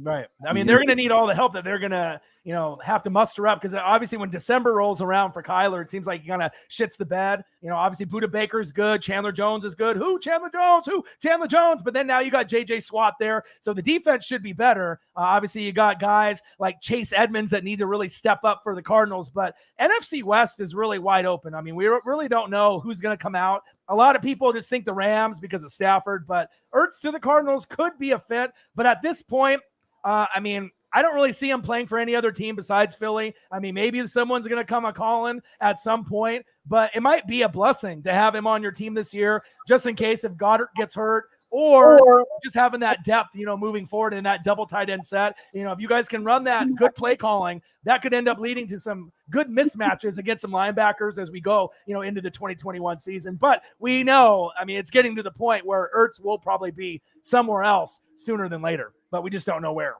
How do you think San Fran is going to handle the quarterback situation? If Jimmy G is, looking good, is doing what he's supposed to do. I know I can't. What's the quarterback? The back the guy. Trey Lance. Trey Lance. I know Trey Lance is the backfield. I know the fans are getting hyped. I've seen, they're getting really excited and stuff like so.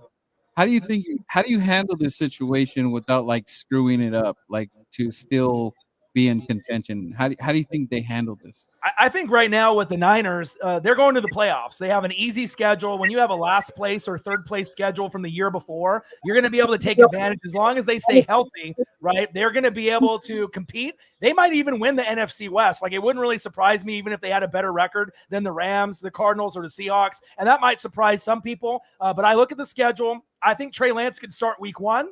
Will they start him week 1? I'm not too sure. They can say Jimmy G in the media, but I think Trey Lance gives them the best shot, to be competitive.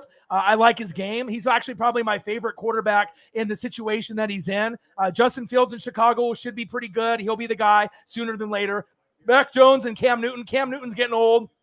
Mac Jones could be the guy, but I don't have as much confidence in him. Obviously, we know with Zach Wilson, he'll be a stud, but they have a shitty roster. So it's going to take him a couple years. Him and Elijah Moore will be fantastic, though.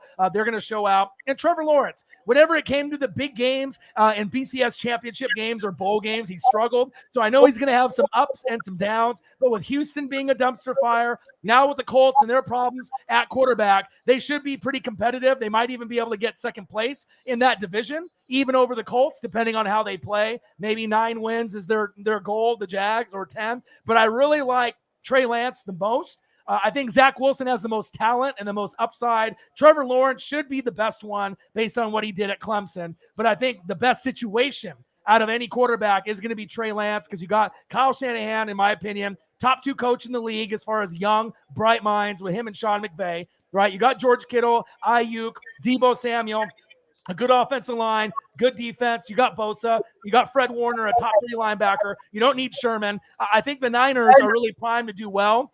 And once Trey gets out there, regardless if it's week 1 or week 4 or week 5, he's going to dominate. And people are going to be like, wow, you're going to see a little Patrick Mahomes 2.0. It's not going to be as good as Patrick Mahomes, but I think Trey Lance in that situation, he's really going to thrive. And I think he's going to be a lot better than people think. And based on the film, the articles, and everything that I've seen, you can start that guy week 1. He's that good. And I think that you're going to have your ups and your downs, but I think with the coaching and the play calling with Shanahan, you could put a guy like that week 1 and be okay. That's my personal opinion. I like him the most out of any of the quarterbacks out of the top 5. Mac Jones, Justin Fields, Trevor Lawrence, Zach Wilson, and obviously my boy, Trey Lance. Love him. How do you what's your best input you could put for Trevor out in Jacksonville? How is this going to be successful? Because I'm hearing a lot of people poo-poo on it and say, that this guy is just going to be a bust. Oh no, 0% chance of being a bust. 0. Well, as far as I'm like being successful, they're just saying that it's just not going to happen. Like, why are they so like down on it? Like, because they're haters. Yeah. Yeah, you got Urban Meyer, so he's already familiar there, right? So you got Urban Meyer. So you got someone that, can relate to a college kid, you know what I mean? And they can run that type of offense, right? Tebow, everyone hates on Tebow. I think he could be successful. Get him out there, make him, get at the tight end position. He could end up scoring 3 to 7 touchdowns this season. No problem. All right. You got guys like DJ Shark, talented. James Robinson, right? One of the best sleeper running backs last season. No one thought anything. You got ETN, you got Trevor Lawrence. So you got weapons. The real question is going to be the offensive line and the defense. You got some names there, that should be decent, but that's really where they're going to struggle from time to time. But if Houston doesn't have Deshaun and the Colts don't have Carson, you might lose to the Titans twice, but you might end up winning a lot more games. And you got to think Trevor Lawrence has got all the intangibles. He's kind of like a Phillip Rivers, Big Ben, kind of a pocket guy. He can make the reads. He's smart. He can run a lot faster than people think. He's super intelligent. He's got the best hair as a rookie. All right, that counts for something. All right, maybe besides Zach Ertz. And he's no rookie. Right? Maybe for the trip.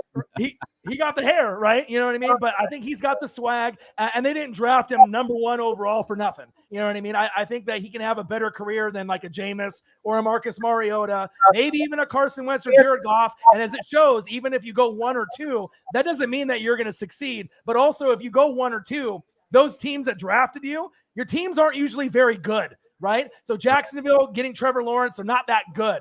Zach Wilson going to the Jets, right? Not that good. But remember, anyone that would have been quarterback for the Jets last year, Lamar, Baker, Josh Allen, all these guys that like to criticize, Sam Darnold, their best player was fucking Jamison Crowder. You're not winning any fucking games on the Jets with any quarterback that you have. Even Patrick Mahomes, if he was on that roster, he probably would max out at like 5 to 6 wins because the roster was that bad. Adam Gase is horrible, but now you got Saleh there. That will be a kind of a concern too with the Niners, having to move on from Saleh to see what they get. But if you're looking at the talent that they have, I think that the rookies, all of them are in a good position. And even Mac Jones, he might not be a superstar, but under the tutelage, under Belichick and McDaniels, he might end up taking Cam's job sooner than later because Cam is injury prone.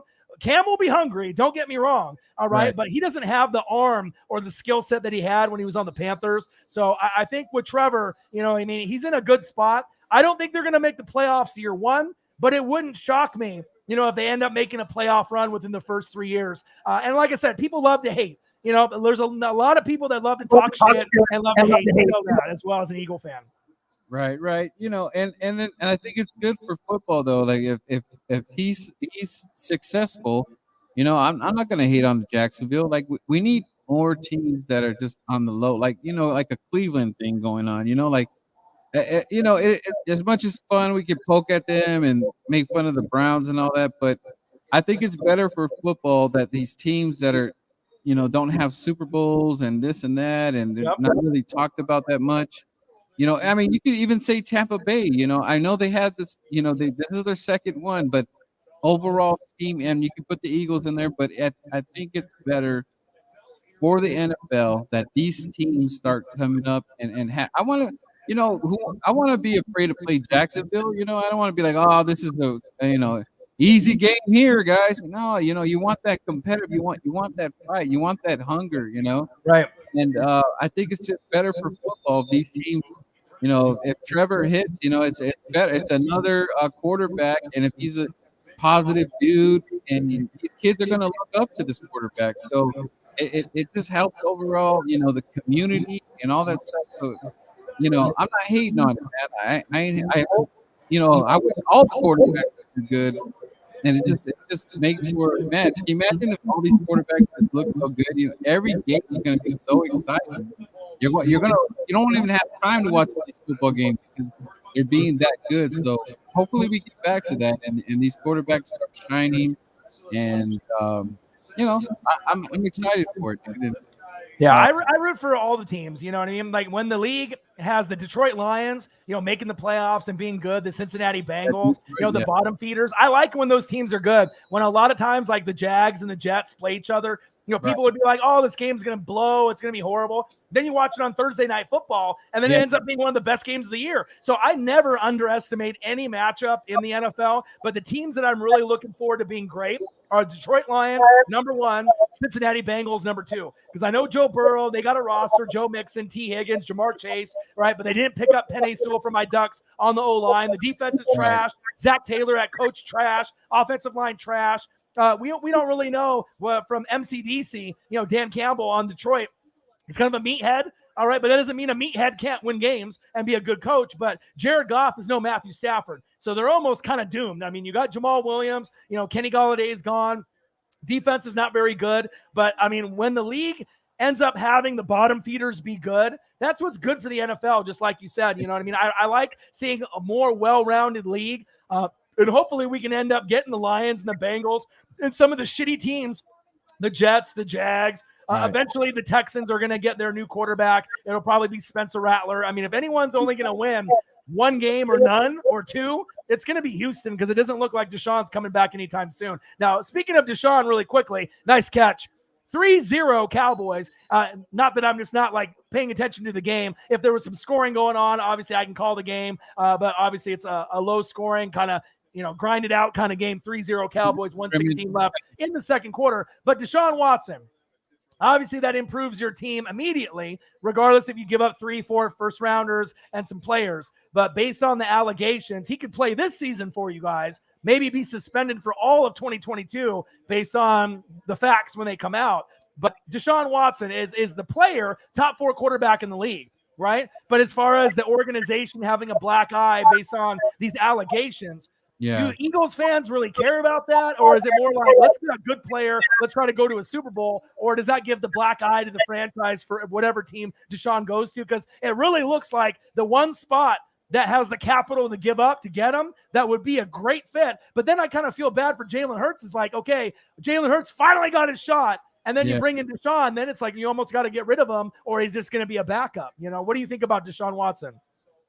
Yeah, so the rumblings I'm getting from a couple of my buddies, some insiders, that the talks are right there. The negotiations are right there on the table, and I'm thinking that if they're sweetening up the deal to Howie where we don't have to give up too much for him, and Houston is just like, you know what, we just can't meet eye to eye with Deshaun. Give us X, Y, and Z, and Howie's like, that's it. I think Howie's going to be all over it. Now, what comes with it is that exactly what you said. The suspension. Does he walk away from this? Does it just go under the table? Which if as an Eagles fan, I hope, it would go that route, but I don't feel it will. So I still think Goodell would come down on him or whatever it is, and maybe what are we looking at, a 4 to 6 game. So if that is to happen, it's going to be a bummer, man. It's going to be a bummer because, what we got to bring in Flacco or Mullins. I don't know. So I'm not going to be as thrilled. Of course, I'm still going to support my team no matter what, but I think it's going to kind of, the Eagle fans are not going to be that happy, thrilled with it until everything is all settled, man. So it's a tricky situation, man. Like, I wish, and it's crazy because I was all for it, bringing Deshaun, and then I just got hooked with the Jalen Hurts thing. I listen, guys like you and talking all these things about what Hurts' potential could be, and this is give him his shot and all this stuff. So I'm all on board with it. I'm on board. I'm on the Hurts train. It's Hurts season and all that stuff. But this, I mean, if you go to my channel if that happens, man, I'm gonna be pretty speechless for a minute. I'm gonna have to try to gather my thoughts up at it and figure this one out. But the potential's there, and if Devontae Smith is that guy that that route running and he's the man, the connection with Deshaun and Smith. Wow, watch out. It's gonna put the NFC East is gonna be on edge with the talent like Deshaun going. They're talking to smack right now about Hurts, but if it was Deshaun that ends up starting it, it's gonna be a whole ball game. saying? It's not, and Deshaun's going to be there for, at least 4 to 5 years, Yeah. It's going to be, I mean, it could, I'm just being like the negative side of it, but there could be a sweet positive to it. And then, this division is going to get stronger. If Daniel stops screwing around and he's the man, the Giants look like they could be formidable. And Washington, if they could figure out their quarterback, I was almost thinking Washington go after Deshaun, but I don't know if they're in the position to do that. Yeah, I kind of feel with Deshaun, like it's like short term. You're like, okay, you get Deshaun Watson, right? But then your future long term is fucked, right? You go to the playoffs immediately if you get him, right? You're going to win 10 games, you know what I mean? Even if he comes in late. But if you end up not getting him and you stay away, right, and you end up getting these draft picks and you draft correctly and you can hit on the second rounder for Carson and these other 2 first-rounders, maybe get a Kayvon Thibodeau from Oregon, get some extra defense and, get some more weapons for Jalen Hurts. That's going to help you guys long-term. So it depends on if you guys are looking short-term, Deshaun Watson, in the Sirianni era, or if you want to look long-term success and if you can hit on those draft picks, because just because you have first and second rounders doesn't mean you're going to hit. But if you get guys like Kayvon Thibodeau from Oregon, I'm telling you, that could be a key piece. That could be like a Fletcher Cox on the outside that could really help you guys, as well as maybe getting another guy on the opposite side of Devontae Smith. Devontae Smith reminds me of Marvin Harrison, a guy that's quiet, a great route runner, a guy that's got a lot of potential. He's a little bit undersized weight-wise, but as you know, when guys go to the NFL and the NBA, they can put on 20, 25 pounds of muscle and with the weight room and obviously the right guys in the organization. So Devontae Smith will be great. Dallas Goedert will be great. Miles Sanders will be better. It's really about health for you guys. So even though it's, a tempting idea, if you end up getting a Deshaun Watson with all these legal problems, it's one thing if one girl accused him, or 2 girls, or 5 girls, right? Maybe some are trying to get his money, some are trying to go for clout, some are trying to get in the news. But when you have over 20 girls, right? Some of them are telling the truth. That's not a good look. So, oh my God, these field goal attempts are horrendous. Wide left, wide right. No one can make a field goal. 52-yarder, wide right, 3-0 Cowboys. I'm hoping that this game will get some more scoring. This is embarrassing. But I mean, like I said, short term, Deshaun Watson, if he can stay out of trouble after you get him, great. But what are the chances of that happening? And also, if you get him for this year and make the playoffs, he's suspended of all of 2022, or he goes to jail, then what? You know what I mean? You gave up the whole farm, the whole barn for him, all these first rounders, maybe Zach Ertz included in the deal. So for me, as tempting as a top 4 quarterback sounds, I would roll with Jalen Hurts. I believe in him. I think, like I said, you just need to stick to your guns and build the team. Like I said, everyone's, wants to win again, and you guys got your Super Bowl. Slick Nick Foles, we know what he did, right? But I think that you guys should stay away. But, I mean, who knows? It all depends on Howie, Roseman, Sirianni, and the crew. Obviously, a lot of people wanted Howie gone. They wanted Dougie P gone. You can't just blow up everyone, as we know. Sometimes you got to stick with some of the pieces. Some of the pieces are almost untouchable based off ownership and who they like. But I really feel at this point, I mean, Deshaun is sexy. Trust me, if I was Tampa and I needed a quarterback, I'd be like, damn. But you don't want to have the same thing that happened to Carson Wentz happen to Jalen. Because Jalen's got a lot of potential. A lot of people are haters. But a lot of the people that are hating, go back and watch the film when he played last season. He looked like Dak. You know what I mean? He can scramble out of the pocket. He can run play action. He can run bootleg. You guys were beat up on defense. You guys were beat up on the offensive line. You guys had guys like Greg Ward making plays. Obviously, that's not a guy that's normally going to be starting for you. So just give him a healthy set of weapons, a healthy O-line. Hopefully the play calling can be good, and let's see what happens. And even if you guys miss the playoffs, I think that the draft process in these next couple years is real critical because, like I said, you take one step backwards. And think about this. If you have a last place schedule, let's say you guys finish last and you win. Let's say you guys go 5 wins, 6 wins, right? And it's embarrassing. You want to win more, but then you end up getting a top 10 pick, and then you start getting these first rounders, second rounders, and you hit on most of them. You guys can jump from being a last place team in the NFC East to first after one good draft.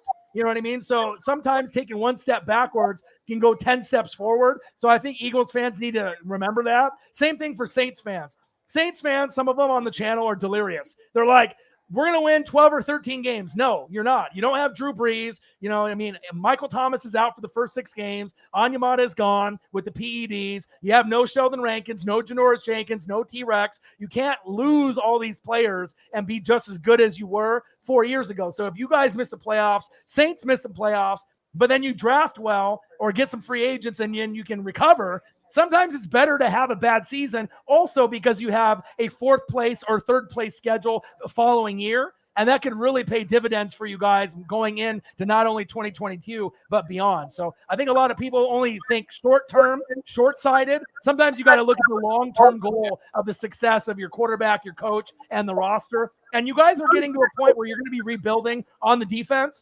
Offensive line is getting a little older too. You need more weapons at wide receiver, but defense needs to improve. Fletcher Cox is not getting younger, right? Darius Big Play Slay is not getting younger, as you know as well. Right. Yeah, it was crazy because, you know, I kind of like the whole route that Dallas took, which is they kind of held off on, you know, paying Dak Prescott, but it was allowed to do other things with it, you know, and now they're in a good situation because if someone offers a good pick for Michael Gallup, you know, because they believe in CeeDee Lamb, and if Amari gets in there, you know, someone might throw him a number 1 for Gallup. You know, he's that good. So I kind of want to piggyback off that, and let's make the rich get richer, and let's just build off that, you know. And let's just stick it out with Jalen for 2-3 years, and then if he isn't the guy, then we just got to go get another quarterback. You know, I'm with that because one of my buddies, shout out to Pablo Gary, another Eagles content creator, he was saying that why don't we get Devontae Adams? Not right now, but you know, after this year with Rodgers, and then we got Devontae, the Double Dragons. Right. We could do something crazy like that, you know. If what you're saying happens, and he's like Dak-ish or Russell-ish or whatever you want to call it. If he's something like that, dude, imagine having like Devontae and Devontae. I would just say that's the dream right there. The Double Dragons already gave them their names. They'll be the Double Dragons, man. And you know, the corner coming in, and the gentleman you just said, you know, we could do that. But bringing Deshaun, it's going to hamper a lot of things. There's going to be a lot of bad that happens doing that than there is good in my eyes. Because we're not going to be able to get any stars in here anytime soon, because you know we got to figure out what he's going to get paid and blah blah blah. And with that being said, that means that Deshaun will have to step it up, and he's going to have to play out of his mind, because maybe we're going to miss out on that O line. You know, like you said, Brandon Brooks and Landon Johnson. You know, we already got to get the guys to replace them. So, Right. You know, if having Deshaun here, who knows what we're going to be able to do then? You know, if we have to give that 1st round pick, or maybe 2 1st round picks, whatever. I don't know what the deal is with Houston, but you know, it's only going to make sense to me if they're willing to just practically give away Deshaun Watson. Right. But you know the only problem with the Devontae Adams, you know, thing from your Eagles homies, right? Yeah. The thing is the problem with that is it's not going to happen, because if Devontae Adams doesn't want to stay in Green Bay, because obviously Jordan Love blows, all right, he's no Aaron Rodgers, right? Rodgers will probably end up in Denver or the Raiders, right? But the thing is, a lot of people don't know where Devontae Adams played college football. Fresno State. Where did your boy, right, Derek Carr play at college? Fresno State. They were actually teammates. So it wouldn't surprise me if Devontae Adams wanted to play with his homie Carr, the quarterback that he had in college for the Raiders. I know that's kind of a weird location, but if he ended up going there, that would make a lot of sense. Of course, he can be like the number 1 paid wide receiver, but you're not going to want to play with fucking Jordan Love. And Rodgers is gone, right? So if you're going to choose a place to play, what would be a better place to play with your homie that you played in college with? A lot of people don't know that Carr Even though, you know, a lot of people criticize them like Baker, you know, and Kirk Cousins, they're kind of like middle tier quarterbacks. Those guys are a lot better than people think. You know, just because you're number 12, 13, 14, 15 in the league, that's a lot better than being number 25, 26, 27, 28 in the league. You know what I mean? A lot of people talk a lot of mad shit about Carr, Baker, Cousins. I like those guys. You know what I mean? They might not be consistent. They might have games that are awful. They might not show up in prime time, Cousins. All right. But if Carr and Davante Adams link up, that to me kind of makes sense. You know, him going somewhere where he's comfortable playing with his friend. Of course, he can go somewhere where they pay him the most money. He wants to be the number one guy. But I think a lot of people don't realize that Carr and Davante Adams played at Fresno State. That's your boy doing the research, watching the film, and going back in history, because I just don't see the Packers treating Adams well. Because if they're going to be this way to fucking Aaron Rodgers, a top 6, 7 quarterback of all time, and they're going to treat him like this, why the fuck would they treat Davante Adams better? They're not. You know what I mean? So it would be nice to see Davante Adams in Philly, don't get me wrong, but there's other guys that you guys can get in the draft where you're not going to have to get a guy like that, and it's going to cost you guys way too much money, you know, with the salary cap and everything that you guys got going on. You would be able to do something like that with all the dream scenario, though. A dream.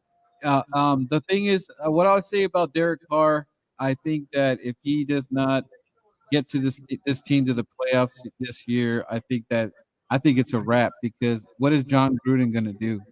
Because he hasn't gone to the playoffs with Carr, did he?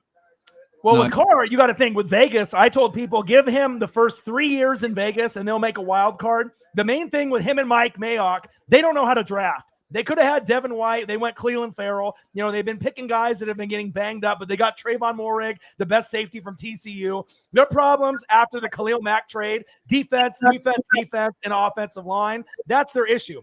Carr, top 15 quarterback. Josh Jacobs, top 10 running back. Darren Waller, top 3 tight end. So it's not the skill positions, right? It's the offensive line and the defense especially. So I know John Gruden very well. Super Bowl 37 over the Raiders, right? I know them very well. But Gruden is not the same type of coach that he was in the early 2000s. The game has changed. You know what I mean? You still need to run the football and play good defense, but it's more of a passing league. Right? So I don't think Gruden's going to get fired. Mayock's not going anywhere. And honestly, I don't think Carr's going anywhere either.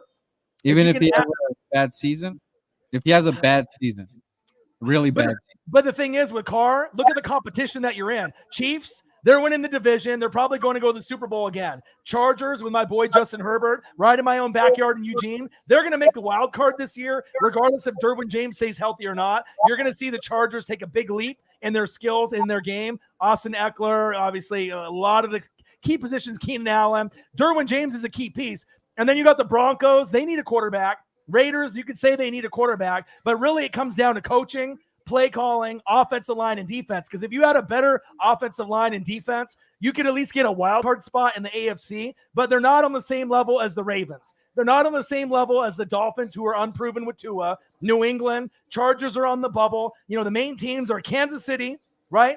Cleveland Browns, Buffalo Bills, Tennessee Titans. We already know for a fact that those teams are winning the division. If you want a wild card, you're looking at the Chargers, you're looking at the Ravens, New England, and you're also looking at the Miami Dolphins, even though Tua is unproven. So, I mean, how much better are you going to get than Carr? I mean, really, it's not, to me, it's not all his fault. I feel it's really the offensive line and the defense blows, right? Coaching could be better from Gruden and Mayock too, right? But, you know, not everyone's going to have a Patrick Mahomes. Not everyone's going to have a Tom Brady. It just doesn't happen. But you can still win a Super Bowl with guys like who?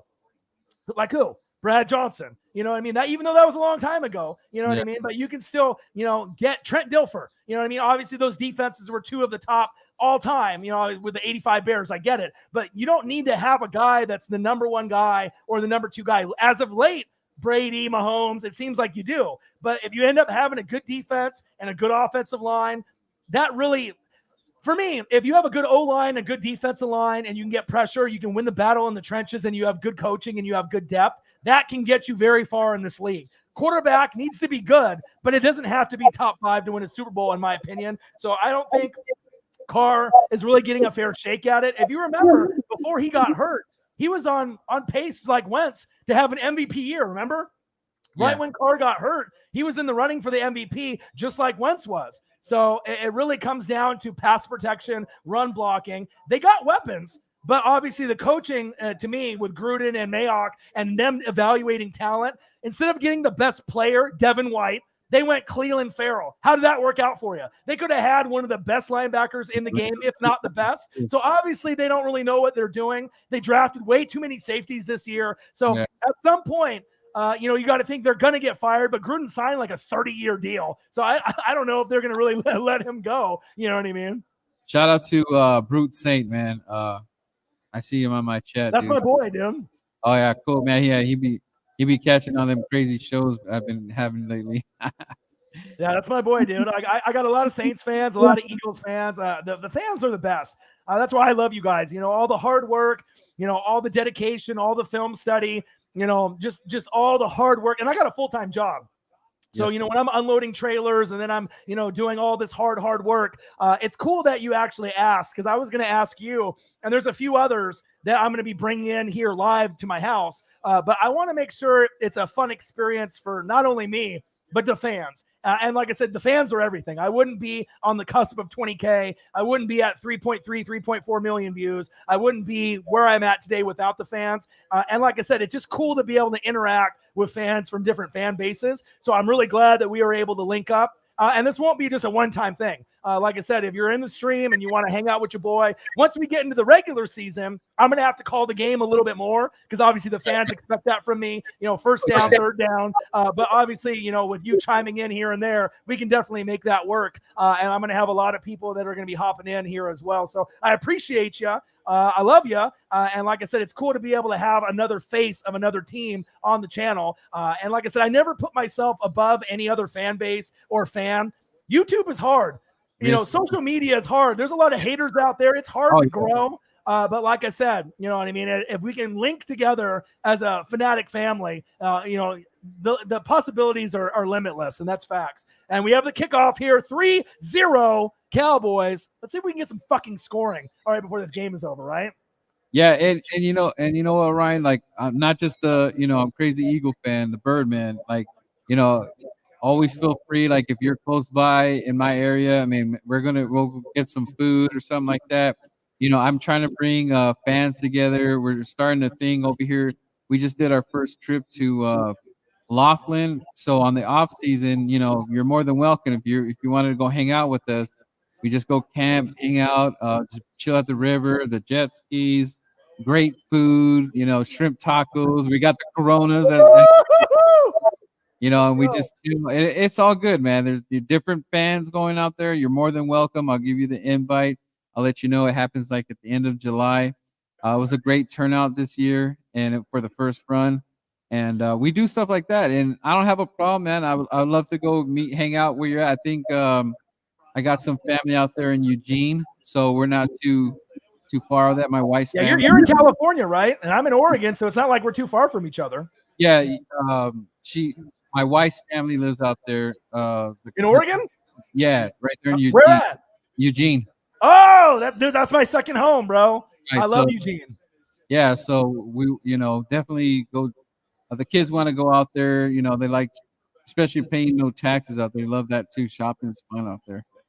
Look at hybrid, like shrimp tacos as well, dude. I'm all about seafood out here. You know, being close to the coast. I mean, my girl is a big seafood person as well. So anytime we travel and we go to the coast, we go to the beach, we love it. And obviously, I love to travel, meet new fans, and like, who knows? Maybe one day when you travel up to Oregon, you come hang out with your boy. You know what I mean? If I come down to Cali, I can link up with you, man. But I absolutely love being able to interact with hardcore fans like yourself.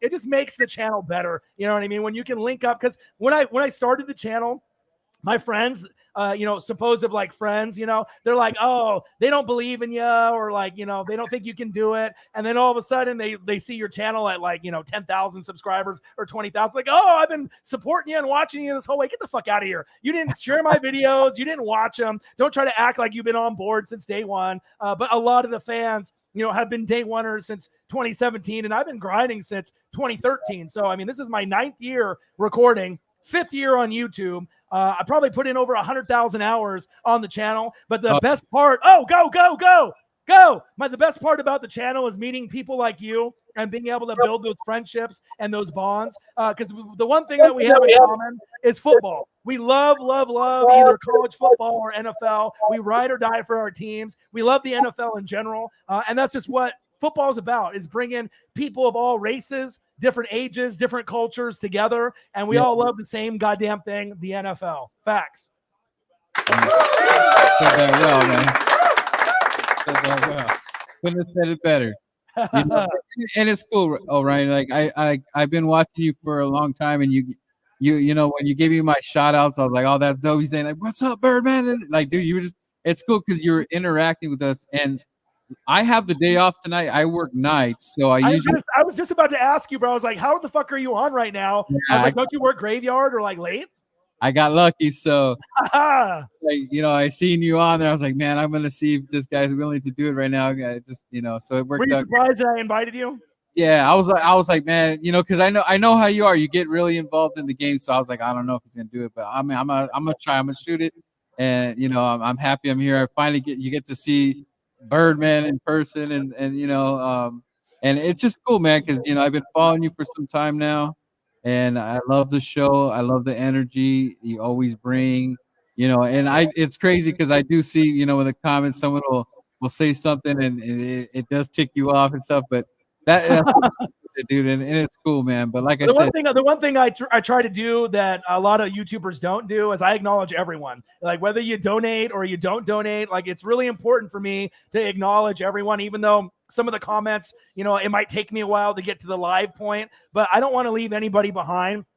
I don't feel like I'm bigger or better, you know, than other YouTubers if they have a smaller channel. And that's really what proves it to, I think, a lot of people, that I truly love people. I love the fan base. Like I said, I really appreciate different opinions. And like I said, it's one of those things that when you get my NFL brain compared to maybe some other people that you've had on your show, you're going to get a different kind of mindset of an NFL fan from me, maybe than some of the others that you've had. Not saying that I'm better than them, but just the amount of time and effort and passion and energy and love that I have for the game. I feel there's not a lot of people that are on my like insane level, just like yourself, that love football as much as me, not just my Bucks, but everyone. But it's awesome, man. And like I said, once we get to the regular season, I'll have to call the game a little bit more because the fans like the commentary, me going through every down. But I think once we end up, you know, having that, incomplete, we can still work it out where once you know my cadence and you watch the game and you can see, you know, me calling the game, once the game, you know, gets to a point where it's a timeout, commercial, or it's like in between plays, then we can kind of talk, you know, and have our conversations. But since it's preseason,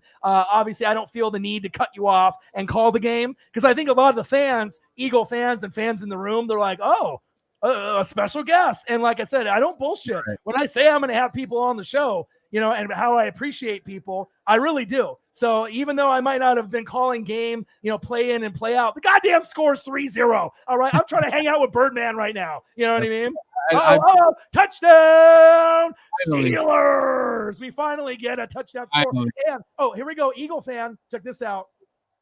Bang! $9.99. Zini Panini. Fly, Eagles fly. I'm loving the vibe tonight. This is what the Let's go, baby. $10. Fly, Eagles fly. Zini Panini, if you're not too familiar with her, second place in fantasy football 2 years ago. She won the fantasy football league. I take it very serious, right? She drafted all by herself. First place. I made like 500 fucking transactions. I finished third, right? But big ups to Zini Panini, big Eagles fan. She lives in Wisconsin, just newly married. So shout out to her with her new hubby. Eagles fans are the greatest. I'm not sure if you play fantasy football. Extra point is up. Yeah, and it's no good. Oh my God. Hold up, bro. There's been like 3 or 4 missed field goals and then an extra point miss. The score is 6-3. Can we get a kicker that can make a goddamn extra point or field goal? Thank God it's not the Eagles or the Bucks out there. God damn. Where are those kickers? Give me the kickers, man. Man, unbelievable. What's wrong with those kickers? What is wrong with those kickers, man? Man, I have no idea, bro. I have never seen so much. I don't know if it's jitters. I don't know if it's just. I have no idea. I have no idea what's going on. Stage fright tonight. Oh, man. All right, here. Let me update the score. One sec here. And I got to be able to upgrade my account too, so that way I can get the StreamYard out of the corner. Hopefully I can incorporate the scoreboard that I had normally. I'm not sure how StreamYard works once I upgrade my account, because I'm still on like the trial account. And if I pay the $20, I know I can customize it a little more, but we'll have to kind of wait and see. So yeah, and like I said, like I just started going hard with the streaming. I'm meeting new people all the time, dude, and it's just cool. And I was gonna say, like, I'll link up with you, and I'll have my wife make some cool giveaways so you can give away stuff. So let me give you an idea what kind of we do giveaway. I could do giveaways on my show. Yeah, I hit like a mile marker or something like that. I get excited, but like she did something like this. So she made like okay. Eagles fans love that shit. There's a lot of Eagles fans that would love that shit. Let's go. So like she does, custom mugs and stuff like that. We just finished our beer mug for my West Coast bird. She just finished this one. So we do okay. So that's show off the merch, my guy. Yeah, so like and I like to give back to the fans, when they show love like you. They show love, I show love back, man. And I just give it, and people like it, dude. That's just how I am. Like, I don't have a problem like, shooting you some stuff because you allowed me to have be on your platform and show the love, so I don't mind showing love back, dude. And anytime you want me on your show, as long as I'm available, I'll hop on your show anytime to help you grow. I'll give you a shout out, because like the thing is, there's so many haters out there and so much competitive juices where it's like, oh, my channel's better, or if someone like reaches out to someone, they give you the cold shoulder just because they have more subs. I hate that. You know what I mean? Can't we just like grow together? And the thing is so many people are so like, I don't want to say egotistical, but they're just so into themselves. They're like, oh, I'm so famous on, this or that. Fuck that. You know what I mean? The real way to grow bonds and relationships is to support each other. So I don't care if someone has 1 sub or 10,000 subs, I'm still going to treat you the same way. So if there's anything that I can do to help you grow, not only your Eagle fan base, because I got Eagles fans on here that might not sub to you, but now will sub to you because they see you interacting with me. But anytime you want me on your show with any of your Eagles buddies, just to give that outside perspective that's not biased, I think that I'll earn their respect. But I would love for you to grow more, because anyone that hustles and grinds on this thing that we call social media or YouTube, it's fucking not easy. You know what I mean? It's tough. You know what I mean? So don't get discouraged. You know what I mean? Like, sometimes you don't get the views. Sometimes you don't get the subs. Sometimes you don't get the donations, but don't be discouraged. Sometimes it's who you know, not necessarily what you know, right? And obviously I'll do anything in my power to help you out. And obviously me inviting you to hop on, if I didn't believe in you or like you, I wouldn't have done it. So I think that this is cool, and the Eagles fans love it. Obviously the other fans of the other teams love it, and I'll do anything in my power to help you out and help you grow, my guy. Yeah, I appreciate it. And like I said, I like doing things for the fans, especially your fan base. And it's here we go. Look, Zini Panini. She just there we go. See, yeah. Look, and I got you another one. Look, bang, another one. There you go. I got you, my guy. Appreciate it. Much love, guys. And you can leave comments or whatever. I'll tell you how to get a hold, because we. You just hit up my wife does it's a Ortega Mugs Boutique on Facebook. This is kind of something what she does, but you could go check out. She's got a lot of stuff going, but I try to stick out to I like I've done the Tampa Bay mugs, and I get all kinds of fans hit me up, dude. So if we can do it, we can make it. Yeah, that would be a nice mug right there too. You got the Corona beers going down nice and smooth. Yep. Well, yeah, dude. It's all love, man.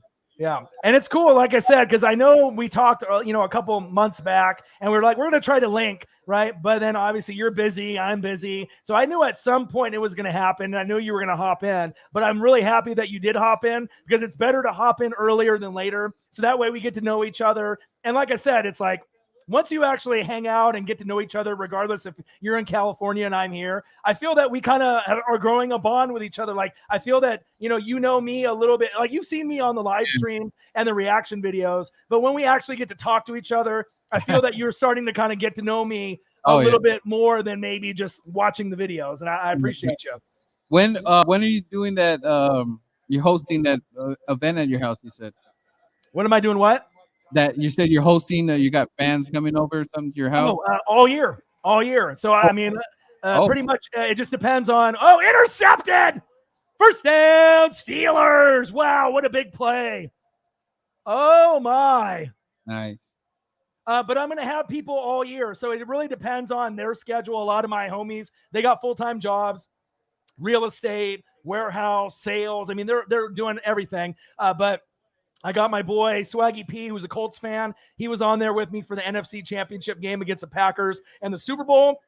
He'll be on the channel. I got my boy Joey Gomez, who's a Charger fan. He'll be on the channel. I got my boy Corey, who's a Seahawk fan. He'll be on the channel. I got another buddy, two buddies, Brett, and my other buddy, my girlfriend's stepbrother, Zach, who are Cowboys fans. So I got kind of a wide mix of fan bases that are coming in. And it's nice to be able to have that. So it might not just be you and me. It might be you, me, and maybe a few other people. And obviously you're going to be busy sometimes where you're not going to be there. But I'm going to try to do every Monday night, Sunday night, Thursday night. And then obviously I'm going to try to do as many reaction videos for the fans. Because even though I don't get any money for it, I know the fans like them. And I'm going to do as many as I can throughout the season as well. Maybe some original content shows too. But anytime you see me on, hit me up. Like I said, I'll drop the link and just hop in. And like I said, the fans love the interaction back and forth. And obviously having an Eagles fan and a Bucks fan, it's a nice mix. It's a nice mix. We had our rivalry in the early 2000s with McNabb and Gruden, and I finally got you, even though you guys beat the brakes off us for years and years and years. But the bottom line, you got your Super Bowl with Slick Nick Foles, and I believe in you, and I got mine. I got two now, and we're just waiting for you guys to get your next one too as well. And I appreciate the love on that run. I was down there in and Carson, right? So it was funny because I made a sign, right? And my sign was roll that Philly blunt, right? So no one else had the sign, right? So I'm walking around with the sign, and I think the sign was more popular than me because everybody had the sign, roll that Philly blunt. Yeah. And before they start, we went inside the stadium and warm-ups, and guess who's warming up? Mr. LeGarrette Blunt, right? Oh. A guy And so the coaches were looking at there's Birdman right there holding roll that Philly blunt, and LeGarrette turns around and he's like, shit. Yeah. And then dude, I'm telling you, that sign took so many pictures, man. It's just funny, man. So a lot of people remember me for that roll that Philly blunt. And just the energy there was just something about the team when I was on the field. It was like, that Rick James glow, like it was just like, dude, this team was vibing. Like that year, when you go back and see their touchdown dances and before the game, dude, they were just lit. This team was just lit. When your team has that energy and you could feel it from the stadium, it was amazing. And even when they played in LA, so they were on the West Coast twice, and all the West Coast fans and East Coast, I mean, that stadium, we almost freaking filled up that Carson. It was like it's a soccer field or whatever, but it was filled with Eagle fans. Filled, man. I couldn't, like, it sounded like a home game, dude. It was just amazing. The Eagle fans just freaking brought it, and it was just an amazing. And then to win the Super Bowl the year I get to see the Eagles, like, it was just amazing, man. And it shows you too, as a fan, like me, I've been watching football since 1985. I look young, but I'm an old head. I've been watching for a long, long time. I've been, watching football longer than most of these guys have been alive. But it shows you when you had Slick Nick Foles, you had Dougie P, you got Ajayi at the right time. It shows you what it takes to be a champion. You're not going to have that type of roster, all the time. So once you get a roster as good as that team in 2017, you'll know it. You'll feel it. You know what I mean? It's one of those things you just can't, fabricate a team that you have now back then. You had all the right pieces, all lined up, everything lined up perfect. Then you ended up getting that cherry on top with Ajayi, 4 horsemen at running back, a great O-line, a great D-line, didn't have the injuries besides Wentz. Everything fell into place. The main thing is you just got to believe. I'll tell you what, from the last time I made the playoffs was with Jeff Garcia, in 07. 08 garbage, 09, 10, Josh Freeman, 11, 12, 13, 14, 15, 16, 17, 18. I didn't know if I would ever win a Super Bowl for the rest of my life, but that one that I got in Super Bowl 37 in 2002 against the Raiders, right? That was good enough for me, right? who would have known that Tom Brady would have came, and then, Gronk would have come, and then you AB, and then you drafted Devin White and Tristan Wirfs and Antoine Winfield Jr. So sometimes, even though it looks like, shit, like, it's not going to get any better. Sometimes if you're just a humble fan, but you have the passion and you're a good person, good shit happens. You know what I mean? Good shit will come your way, and just never lose faith in your team. Always rock them. And another question and a little, comment. Obviously, with the LeGarrette Blount, I've been going to Ducks games for 20 years, and I usually sit right behind the Duck bench. So I've seen LeGarrette Blount, I've seen LaMichael, I've seen Mariota, I've seen Herbert, and I'm telling you, when you sit front row in Autzen, there is nothing like it. There's more hyphy than any Seahawk game, Blazer game, or any game that I've ever been to. Tailgating off the chain. I can imagine what Philly's like tailgating. I don't know if you've ever been to Philly, for a game. Have you been to Philly for a game?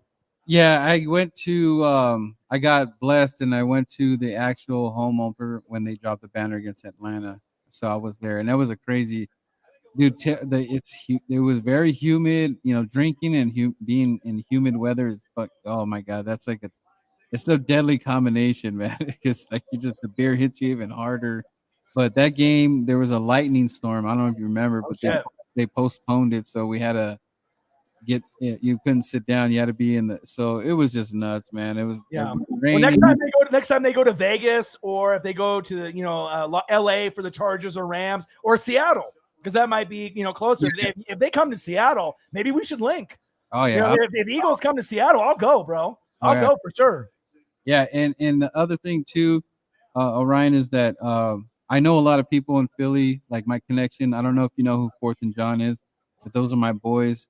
They definitely tell you where to, the hot spots and where to get the best Philly subs, and they let you know, man. And if you did go to Philly, I would definitely send you in good company. So I definitely know that's like my second home over there. That's why I love my birds, because they just, even though I'm from the West Coast, they have so much love for me because they know what a diehard fan I am, and the fan base is just amazing, man. It's just all over. So don't ever feel like, oh, I can't go to Philly because, the fans are nuts or whatever. No, yeah, I ain't afraid of that. It's just passion, man. I don't care if they throw snowballs at Santa. They'll still open me with open arms. You know what I mean? It's all about if you're talking shit. That's the real thing. If you talk shit in any stadium, you might get a fist in the mouth. You know what I mean? But obviously the passion is there. But, funny story is that when the Eagles, when I was very pro Eagles and I saw the team and I believed in the O-line and the D-line, when you guys won the Super Bowl, people were sending me Philly cheesesteaks from some of the famous places out in Philly. So I got food, sent over, by airmail. And they were some of even though it was like, already pre-cooked or whatever, but when I got them and heated them up, they were damn good. There's a couple of famous places in Philly that obviously do the cheesesteaks, but I'll tell you what, Philly fans are very generous, very passionate, and I like that. You know what I mean? A lot of people are turned off by the black hole for the Raiders, or maybe some of the Eagles fans that throw snowballs at Santa. But I mean, there's going to be rowdy fan bases in every fan base that's out there. Sometimes people cross the line, but you're going to get that in any sport: NBA, MLB, NFL, college football. But I respect the passion that the Eagles fans have, and we got a lot of Eagles fans here in Oregon. And like I said, if you ever come to Oregon, I can take you to the Eagles Nest. And like I said, a lot of the people that are, the owner of the Eagles Nest, he's from Philly. And they usually fill up about 50 to 100 people in this Eagles bar that's literally like 2 minutes from my house. And they do the chants, the fly, Eagles fly. They do giveaways after every quarter. A very passionate fan base. And there's not a lot of team bars that are out here in Oregon, but that's the biggest one that's out here. Eagles Nest. If you do some research, if you don't know about them, look it up. It's in King City, Eagles Nest here in Oregon. Definitely some hardcore people, and they know me. They've known me for quite some time. That's awesome.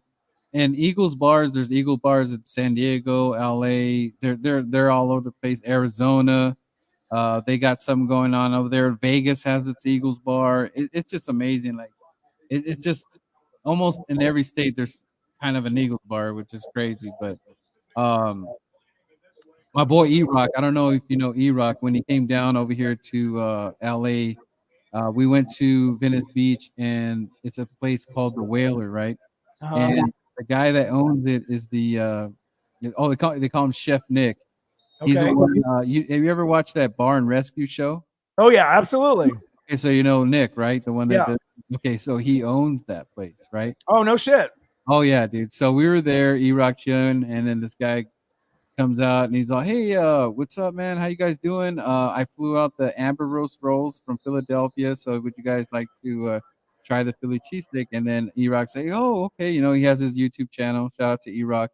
And they did this whole exclusive there. So they went back and he cooked the Philly cheesesteak right there on the spot. They recorded everything. They gave us some, and it was amazing. But E-Rock didn't know that this guy was famous. You know, he didn't know that this was Chef Nick, right? Yeah, yeah. It's just amazing. I was like, dude, this is the dude from Bar and Rescue Show. But he was totally Philly, dude. He didn't use his fame and think nothing less of it, which was so cool about a person that has fame, you know, and they just treat us like regular dudes, you know, and regular cool guys, you know. And the cheesesteak was bomb. And shout out to the Whaler in Venice Beach, man. If you're ever in town, go check it out, man. It's I'm a awesome. big food guy too. You know what I mean? I've lost a lot of weight, but I used to be a big fat boy, right? Like I love cheesesteak. I love seafood. So living out here in the Northwest, I mean, I eat everything. I love my burgers, you know, the tacos and the pasta. I'll eat all that. But I'm a big foodie. You know what I mean? So anytime I can travel, link up with the fans. And that's one thing, you know what I mean? If I can keep growing the channel, keep linking up with the right people, I want to be able to link up with the fans more than anything. And like I said, it's just one of those things when you can link up with people, you know, build those bonds. They don't only just friendships, but they're bonds for life, you know, because you have that common nature for life. We got the NFL and we fucking love it. Yeah, so when you come down to LA, I'm gonna introduce you to this one OG spot, probably the best burrito in SoCal. Is And it? yeah, oh yeah, dude. It's called Al Tapiac, and it's an OG. It's been on like what's that channel where it's like the food channel? This guy eats all the different foods. Like he was Man even, versus food? yeah, he was Yeah. there because he had the burrito. I swear to God, it's like Yeah. this mammoth burrito, and dude. I don't think he put it away because I mean, they hook it. I mean, this burrito is made for a family, you know, Yeah. but it is delicious. They have another spot in City of Industry because the OG place is so tiny that there's a freaking line in the street. Oh, I bet. Food is Any that place that's got good food's got a line. We know that. right, dude. So like when you do come to town, man, we're gonna hit that spot, bro. Because I mean, Absolutely, man. love Megatron on the screen right now, smiling and profiling, still has the hate for the Lions, but he's smiling like he doesn't have any hate for anyone else. What a shame. What a shame the way the Lions have treated Megatron. Right now, it's 9-3 Steelers, a lot of missed field goals, a lot of missed extra points. 4:30 left in the third quarter. Don't mind me and Birdman, you know, we're just getting to know each other, you know, and spitting the breeze, you know, talking NFL. If we get some more scoring, obviously I can call the game a little bit more. But it's great to have you on, man. Oh yeah, this is amazing. This is cool. Long time waiting, man. It's like I forgot like when I started watching you, but it was cool, man. Just like, hey, Northwest, check this guy out. You know, Yeah. boom. I'm right in your backyard, man. I'm not too far away. I'm here in Oregon, you know. And a lot of people are like, "How are you a Buccaneers fan?" You know, because like I met Ken Griffey Jr. You know when I was like 7, and I met Ken Griffey Sr. That made me a Northwest sports fanatic. I met Sandy Koufax when I was 10, and that's my dad's idol because he's a big Dodger guy. You know that really changed my life forever. But I mean, I've always been a defensive guy, so it's like I never really linked with like Seattle, you know, with what they had defensive wise. So obviously, I was kind of a Niner kid growing up with Montana and Rice, and obviously, I loved Dion in '94. But I really fell in love with Derek Brooks and Warren Sapp. That's really what got me. You know what I mean? And the John Lynch was already there, and then they added Rondé and obviously A-Train, Mike Allstott. But, you know, I'm always a defensive guy first and the O-line guy first. And that's kind of rare on YouTube and in general because everyone loves QBs and running backs and wide receivers. And I'm kind of the opposite. But I think I give a different perspective on football, the way that I see the game compared to the average fan. Right, and that's what I mean. That's where you are right now. The fan base, you got your fans because of it, and they don't want. I don't think anybody wants it different. I don't think no one's asking you to change it up. So don't. Right. Change it for nothing. I won't. So the cool thing too is that adding people, you know that's going to be awesome. That's going to be something different that we're not used to seeing. That you got different people on. So I'm excited to see that. Just like me being here, I'm super stoked. I got some subs for you even. You know what I mean? You probably didn't think you were going to get subs from Eagles fans. I already got you 2, 3, 4 new subs. So. Shout out to them, man. It's all love. Salute. All love, and like I said, man, this season's going to be fun. We play each other, so that's going to be crazy. I'm more than likely hosting a watch party in Lamppost Pizza in Corona. Shout out to them. Very delicious pizza. I'll be doing giveaways for the fans. It's all free. And, I'm not charging anything. It's just, bring your energy. Let's cheer for the birds, and then hopefully we can come to victory. It's going to be a tough battle trying to face Brady. I know Tom Brady hates him some Philadelphia Eagles. He hates. Yeah. Absolutely, man. And we'll be able to link up for some games, you know what I mean? So anytime that you're free, you know what I mean? Obviously you're trying to grow your channel and do your thing, but anytime that if you want to hop on, just, hop in the room, let me know that you're available and, we can make it happen. Oh yeah. Yeah. So, I'm going to go ahead and bounce out. I got to make some dinner for the. All right, man. But, this was definitely awesome, man. I'm glad we finally linked up, This won't be the last time, my guy. And like I said, it gives you a chance to kind of get to know me on more of a personal level. I know that's something that we both have been wanting for a while, but our schedules sometimes don't let us, do it. So get some grub, eat well. And like I said, just link up with me anytime. Hit me a message, shoot me a message, and we'll link up again in the future. Okay. And good luck to your Eagles this year. I'm really rooting for Jalen. I'm rooting for Devontae Smith, Fletcher Cox, big play Slay, everyone that's on the roster, even Zach Ertz and those blonde frosted tips, even though I know a lot of people don't agree with that, but I'm rooting for you guys. And if you guys don't make the playoffs, don't get sad, don't get depressed. And remember what I said. Sometimes great teams need to take one step backwards to go 10 steps forward. And if you hit on this next draft, it could really help you guys moving forward with or without Deshaun Watson. So appreciate you. Love you. And let's link very soon. Okay. All right. Fly Eagles fly. Till then, peace. All right, man. Gang. There we go. Like I said, obviously I normally am going to, call the game. Obviously I was hoping there were going to be a little bit more scoring in the game, but I think it's kind of cool to be able to link up, with other YouTubers from other teams, other fans, obviously, and other friends of mine that are going to be hopping on the channel. I told you that this is going to be one of the biggest years for the Northwest Sports Fanatics. It's going to be fantastic. It's going to be fun. It's going to be exciting. You're going to see a lot of faces on the channel. I appreciate you guys. I love you guys. If you guys haven't subbed to my band, Birdman, go to Birdman 951, sub to his channel, show him some love, especially if you guys are Eagles fans. That's another Eagle fan that you guys can talk with. I'll be on his channel. He'll be on mine. And it doesn't matter how many subs you have or anything like that. I support anyone and everyone that's grinding. Obviously, YouTube is tough. Social media is tough. Instagram, Facebook. I mean, everything is tough to be able to grow. But it shows you that, I don't put myself above anyone else. We've been talking for a while at a time that hopefully we can link up. So hopefully, Eagles fans, that gave you kind of a little insight on what to expect this season. Normally, I'm going to be calling the game, through and through. But from times, we're going to have people that are going to hop on, people that are going to be here in the studio with me. And that gives you an opportunity to kind of learn new fans and for them to grow and for me to help them grow. So I hope you guys enjoyed that. My boy, Birdman 951. Gang. All right. Well, we're a few beers in. I'm still hungry. I haven't even opened up my chips yet. If you're in the room, holla at me. Let me know. And I apologize for anyone, that wanted me to be able to call the game a little bit more thoroughly. But, sometimes you got to be able to link up with some friends and build some new bonds and build new relationships. It's 9-3 Steelers. 2 minutes left in the third quarter. Appreciate everyone that's still stuck around and hanging out with your boy. Make sure you guys subscribe to the channel. Smash that like button either now or on your way out. Donate to your boy if you can. Cash App, $ORION NWSF. Or the YouTube Super Chat. And if you're looking for merch, Northwest Sports Fanatic merch, link is below every video on the YouTube page. Follow me, Facebook, YouTube, Twitter, Instagram, NW Sports Fanatics. You can be on anytime, Zini Panini. All you got to do is have a computer. Big hit. Have internet, which I assume you do.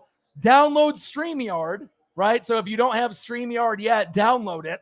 And like, obviously you can do that. I can send you the link, and then you can, pop up on the screen, and then I can invite you. So that's pretty much all you got to do. So I'm not going to have just anybody on the channel, but obviously if you're a regular, you're someone that wants to be a part of the channel, of course I would love to have you. I have you. I have my girl Kelsey, who's a Seahawks fan, that might be able to hop on with some streams with me this season as well. But I love being able to have different ages, different races, obviously different gender. I love being able to showcase the females that love football too. And you might have gotten the love yourself, maybe from grandma or grandpa or an aunt or uncle or mom or dad or sister, brother. But you can be on the show anytime, Zini Panini. All you got to do is I send the link. I assume that you click on it, and then you pop up on the screen once you end up having StreamYard downloaded on the computer, and then you can pop into the stream with me. Obviously, you got to have probably decent internet so it doesn't lag, so that way it's a decent broadcast on my end and your end, depending on what kind of internet that you have, and we can always do a little trial. But yeah, you can be on anytime.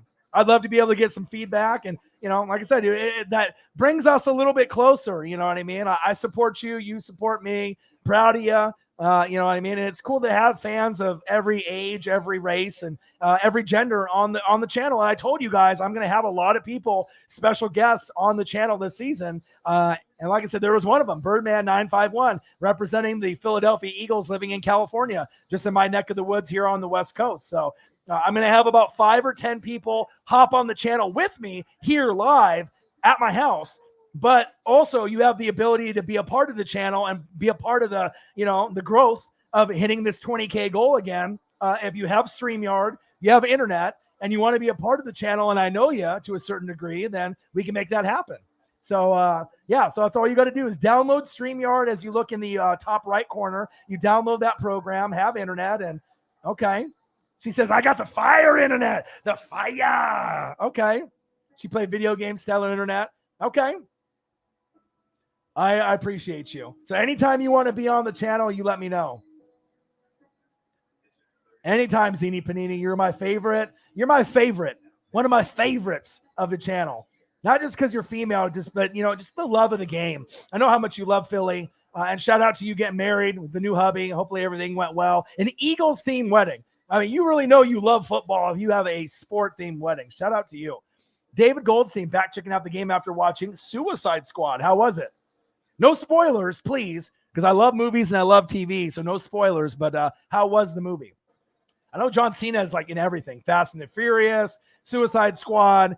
It's exciting to be able to see people grow outside of wrestling, and obviously we know John Cena is back as well. And my boy Birdman 951, first time that we've actually interacted on YouTube or in general. You know what I mean? He reached out to me, asked if I could be on his channel sometime. I said yes. He was in the room. He's been a follower of me since the beginning, since like 2017. And he asked if he could be on the stream. I said, yeah. I'm not going to be one of those haters. And and we had a great conversation. I mean, it took away a little bit of me calling the game, but I don't care. You know what I mean? It was awesome. You know what I mean? It's awesome to be able to have new fans. I gained them about 3-4 new subs, which is awesome. I love supporting my friends and other people that are working hard, and we're going to have a great year. Handoff. Nice tackle by the boys. We them boys. 9-3 Steelers. I was hoping that we were going to have a little bit more scoring, but it is what it is. David Goldstein. You missed it, bro. I had an Eagle fan. If you go back in the stream after it's over, you can go back and see my boy Birdman 951. Shout out to him. We did the stream together there I called a good chunk of the first quarter. He asked if he could come into the stream, and I let him. And we had a nice, good conversations about Deshaun Watson and everything Eagles. So if you want to go back and check him out, please do. Please do. Hopefully his internet was fast enough so he didn't lag too much. I think there was points where he lagged a little bit on his end because I know my internet's fire. I got like 200 up, 200 down. Fumble! He coughed it up. But, I mean, do you really want Deshaun Watson? We already had this conversation earlier. It could be like a short term. You get him and you go to the playoffs this year, but then he's suspended for all of 2022. And you have a black eye to your franchise with 20-plus women accusing him of sexual misconduct, obviously him getting massages and whatnot. Some might be true. Some might be for clout or for money. I think you should go Jalen Hurts, try to get Kayvon Thibodeau and draft and just build the roster. I don't think you guys need Deshaun Watson and all the drama that comes with it. So, wedding was amazing. Oh, my bridesmaids surprised me by having the DJ play Eagles fight song. We had a blast. Awesome. That is awesome. Message from a Golden Eagle, Zini Panini. I know you guys love that. Ryan Trick in the building. Chiefs. Hey, I'm still grinding, my guy. That was my first guest. Yeah, that was my first guest in picture-in-picture on StreamYard. Absolutely. I'm going to have to upgrade the account, and I'll be adding some things. Hopefully, I can add a scoreboard to the top right-hand corner, put my logo, and kind of fancy up what I have already because I'm on the free account right now through StreamYard, but I'm going to upgrade it to the $20 a month. I don't really know what that entails. Streaming longer. I can add some shit to the screen, but yeah, he was my first. I can actually have up to 3 people, I believe, or me and 2 others, or me and 3 others on the platform, which is super exciting. So at some point, it'll be me, 3 other people on the screen, and then on top of that, all the people that are in the room. So your boy is hustling and grinding to try to get to that 20K. My dad, shout out to the MVP of the Northwest Sports Fanatics. My dad, my pops, he sent me money to get a TV so I could actually do this live stream from the studio.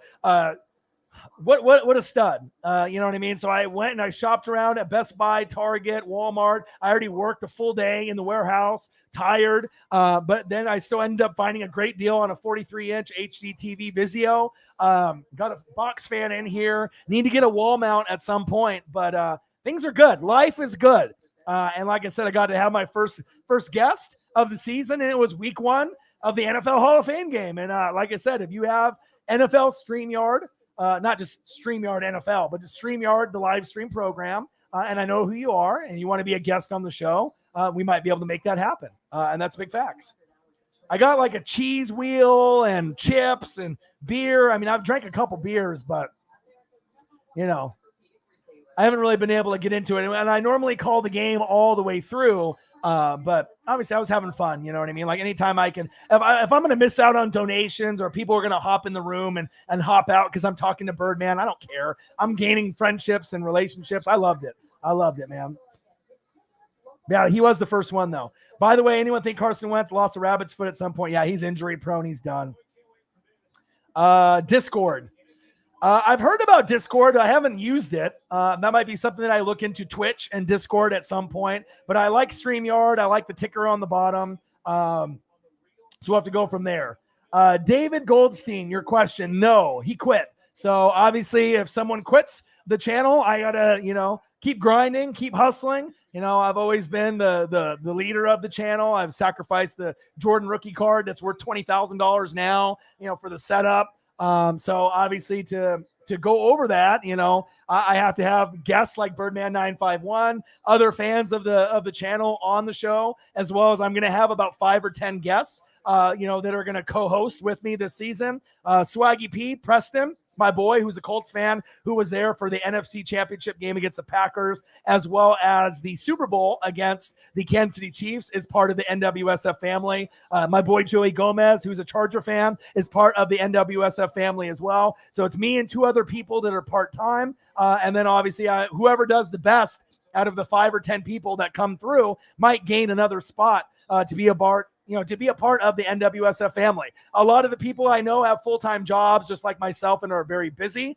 So a lot of people are going to try to come through as often as they can. So you're going to see me full-time, and then we're going to see other people hop in from time to time. And I don't know if there'll be someone that will eventually come full-time with me, but as long as they have chemistry with me and we have a good vibe, one of these 10 people that come through, my friends, I got Seahawks fans, Colts fans, Charger fans, Cowboys fans of every team. They're going to come through, and we're going to have a great time this season, and that's big facts. Cowboys 2021 draft, 9-3 Steelers. We're in the 4th quarter, and we need a little bit more scoring. I was hoping we'd get a little bit more scoring at this point.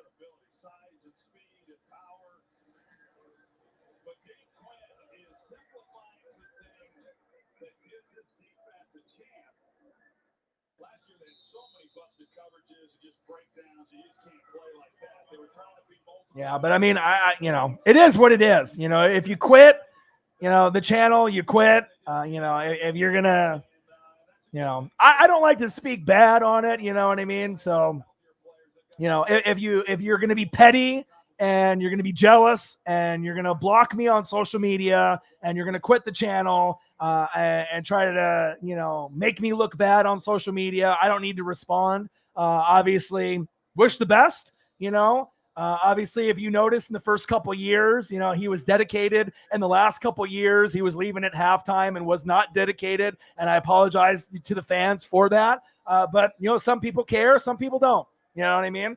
And obviously, I've always cared about the fans. It is my dream. I've sacrificed everything, including that Michael Jordan rookie card, my time, my passion, my energy. And it is what it is. Sometimes it's just not meant to be. You know what I mean? But I do have a lot of people that I have good chemistry with that could be on that same level, if not better. So, hopefully it works out. But, sometimes, you wish that things would be a little bit better. But, I don't need to retaliate. I don't need to talk bad. I don't need to respond. You know what I mean? You would hope that people would be more mature, about things. But, it is what it is. It is what it is. So that's kind of how, I never had to, retaliate or say anything, but the bottom line is it's either dedicated or you're not. If you're a duo on YouTube or if you're, a part of a trio, no one leaves at halftime. No one comes when they want to. No one records when they want to. If you're a team, you're supposed to be a team and you're supposed to grind it out and work hard. So if you're not willing to do that, it is what it is. So, and I never fired anyone. I never, said that you can't be a part of the channel. It's all about communication. If you never called me or texted me and if you just didn't show up, that's not on me. You know what I mean? So it's sad. But like I said, wish him the best. Obviously not the same person that I knew from years ago. And like I said, I'm going to continue to grind, try to get to this 20K to 21, 22, 25, 30, 40, 50, 100K, get that silver button, try to go from 20,000 subscribers. We're a couple hundred away to, that number. Over 1,100 views, or 1,100 videos in the library, try to get that closer to 2,000. And, at 3.3, 3.4 million views, trying to get that closer to 5 million views and beyond. So, but yeah, the answer to that question is no, will not be a part of the channel ever again. So sad, but it is what it is. There's a lot of duos out there, Mike and Mike. And, sometimes people think people are the best friends and so close, but just because, you record together or, people see people on TV or on social media and think people are the best friends. Sometimes it's not that way. Maybe, sometimes it's just business professional. Sometimes it's just, just strictly business. I got people like Preston and, Swaggy P and Joey. These guys are my real friends for life. There's nothing that is ever going to come between us. Sometimes you have a business relationship like Mike and Mike that we've seen before where things might have been good at some point and then maybe things went a little sour, maybe some jealousy or whatever it is. But all I know is that I'm going to work hard. This is my dream. This is my passion. This is my legacy. I'm going to continue to involve the fans and show how much love that I have for them. I'm going to have a lot of fans hop on the channel. I'm going to have a lot of special guests. And it is what it is. So, I mean, I've gone over that numerous times. I imagine I'll be asked that question probably 100 times this season, for people that are, part-time watchers that watch only here and there. But, it is what it is. I mean, I'm not the one that blocked me. I'm not the one that was petty. I'm not the one that was jealous. I'm not the one that showed up half the time. I'm not the one that quit. You know what I mean? So it is what it is. So I am sad. The chemistry was great. But like I said, sometimes people change. And it's just, it's like American Pickers, with Mike and Frank. If you guys watch that show, he's no longer part of the show. So sad, but, it is what it is. Mike and Mike, we're great. For a long, long time. Sometimes, things come to an end. We had a great run. Definitely going to be able to have other people on the channel, but it is what it is. So David Goldstein, Birdman 951, big Eagles fan, lives in California. He's going to be on the show with me this season. Yeah. And I had a great interview there, and we got to know each other a little bit. And yeah, I mean, a lot of people have asked, you know what I mean? And I don't like to get into a lot of details and whatnot, but it was kind of, you know, it's kind of sad, you know what I mean? Because like I said, you know, I put in a lot of effort and a lot of energy, but, you know, jealousy can't be a part of it. You know what I mean? You can't block me. You know, you can't, you know, be petty. You can't be jealous. You can't show up, you know, for half the games and leave. You can't show up when you want to. When you're a duo on YouTube, you can't leave at halftime. You know, you can't leave at halftime and expect me to pay you donations after you leave. It doesn't work like that. You know, if I'm working hard and I'm doing, you know, a full-time job, and then I'm doing the editing and I'm doing the green screen and I'm hustling and I'm grinding, you know what I mean? Like, why would I pay someone that's not here? That, you know what I mean? So, you know, just to kind of go into some of the things, but, you know, I've never tried to talk bad. You know, if someone doesn't show up and they quit, that's the facts. It's not me talking shit. It's just, that's what happened. You know what I mean? I didn't block me. You know what I mean? And if the channel was important, you could have reached out by text or phone call. Never got one. After the 49ers and Chiefs Super Bowl, you know, he didn't show up for 7 months. So, you know, you tell me, you know, if it would be okay that if you had a partnership for something that was important to me, and after the Niners and Chiefs Super Bowl, you didn't show up for 7 months and I did recordings by myself, would that be okay with you?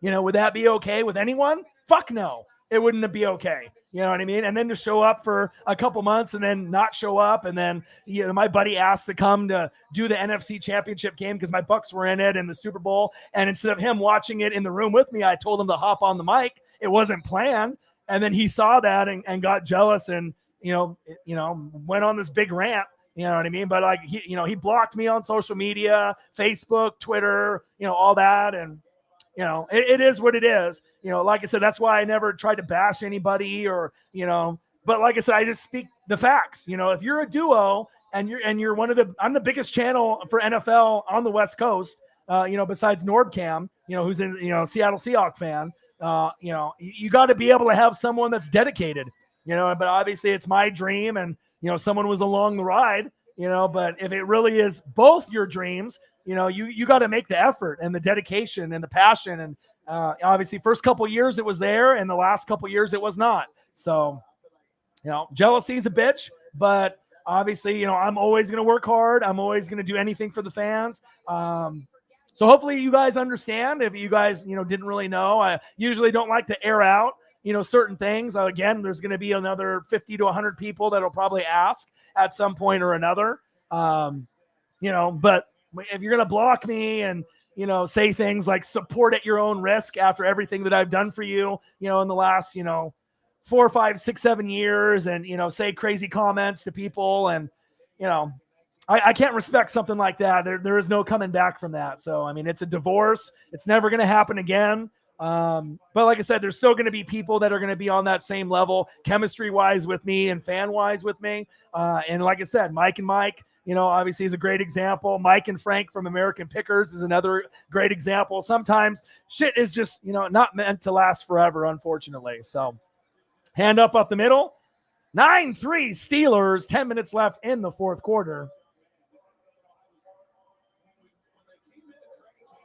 I hope you understand now. Like I said, I mean, I've had a lot of people ask, you know, over, you know, the months and the days and the weeks. And I'll go through it again. But like I said, I just don't like necessarily going into all the details. But I'm not going to lie about it either. You know what I mean? I'm going to just say how it is. So 2020 Super Bowl merchandise. To be honest, I got a T-shirt. But other than that, I mean, I haven't bought a Tom Brady jersey or anything else, but I definitely need to invest in more as we're going into 2021. Facts.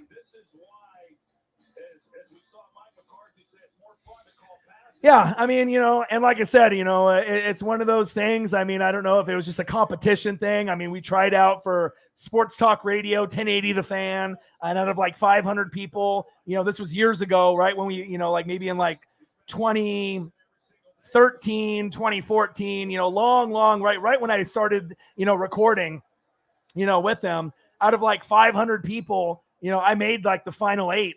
and he didn't even make the cut. And I don't know if that was, a jealousy thing or, you know what I mean? Or, what it was, but saying stuff that people watch a channel only for him and support at your own risk. And, I did a lot, you know what I mean? I even let the equipment stay at his house for the first couple years to make it easier for us to record, and this is like a $3,000 computer, $1,000 speakers, $1,000, microphones. A lot of people would not be comfortable leaving, an investment that expensive over at someone else's house. But that's another thing I've never told anyone. I did that to make it easier for him. You know what I mean? And then I decided to move the stuff back to my house, touchdown Steelers, and start to do live streams. And, it is what it is.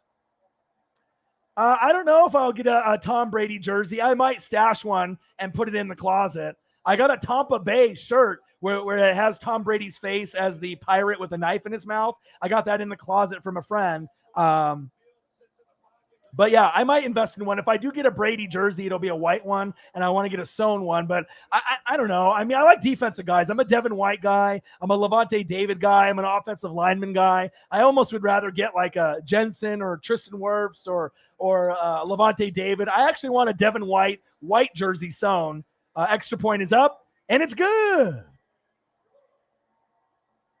But I might get one as a collector item. Ooh, Brian Dawkins. Love him. Absolutely love him. Send me pictures. Not of the honeymoon. Send me pictures of the game. Let's get that clear. Oh, baby.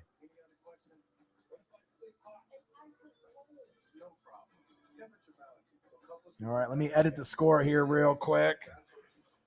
And I know a lot of y'all have been wondering, and you know what I mean? And like I said, a lot of people ask, and like I said, I don't really like to air out things, you know what I mean? But, it is what it is. All right, 16-3. Thought the Cowboys would score more, but it shows you how important Dak is to the roster. Oh, 15 Eagles jerseys. I have probably 20 jerseys in my collection. Probably around 10 Bucks jerseys.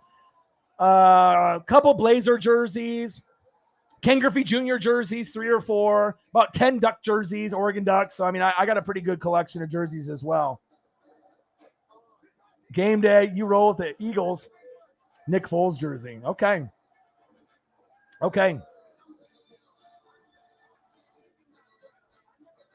Let's go.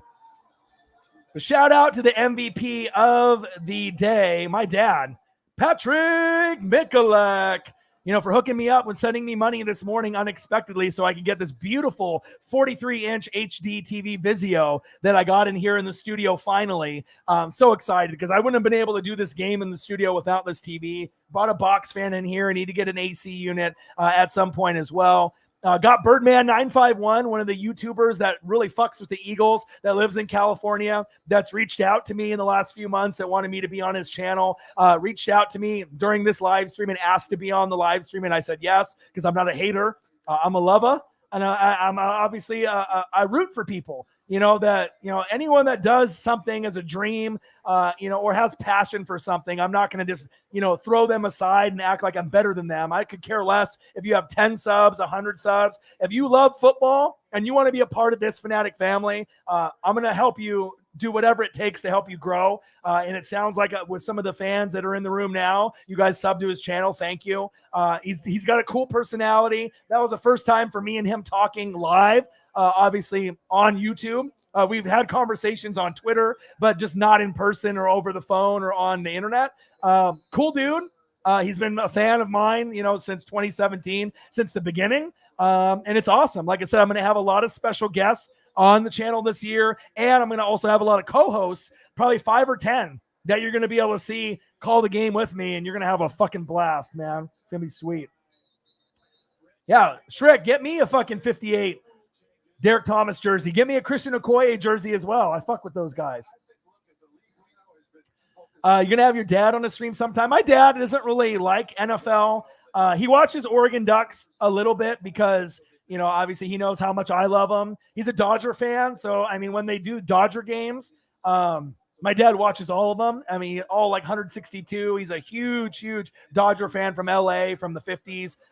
He's been a fan since that long, since 1950. Long, long time. But if I could convince my dad to come over, that would be awesome. So you could see him. So I'm half Japanese, half Czech. So a lot of people always wonder, like, what race am I? Like, I'm mixed race. Am I Hawaiian or Mexican or Islander? So my mom is 100% Japanese from Osaka. She's like 5 foot. My dad is European and Czech. He's 6 foot and he looks like Santa Claus. That's the best that I can describe it. And obviously my mom being 5 foot, my dad being 6 foot, I prayed to be 6'4", 6'5", 6'6", to be in the NBA and the NFL. That didn't happen, but at least I got 6 foot as tall as my dad. And I got a voice, obviously just made for football and sports. And I knew that was going to be, my destiny and my dream.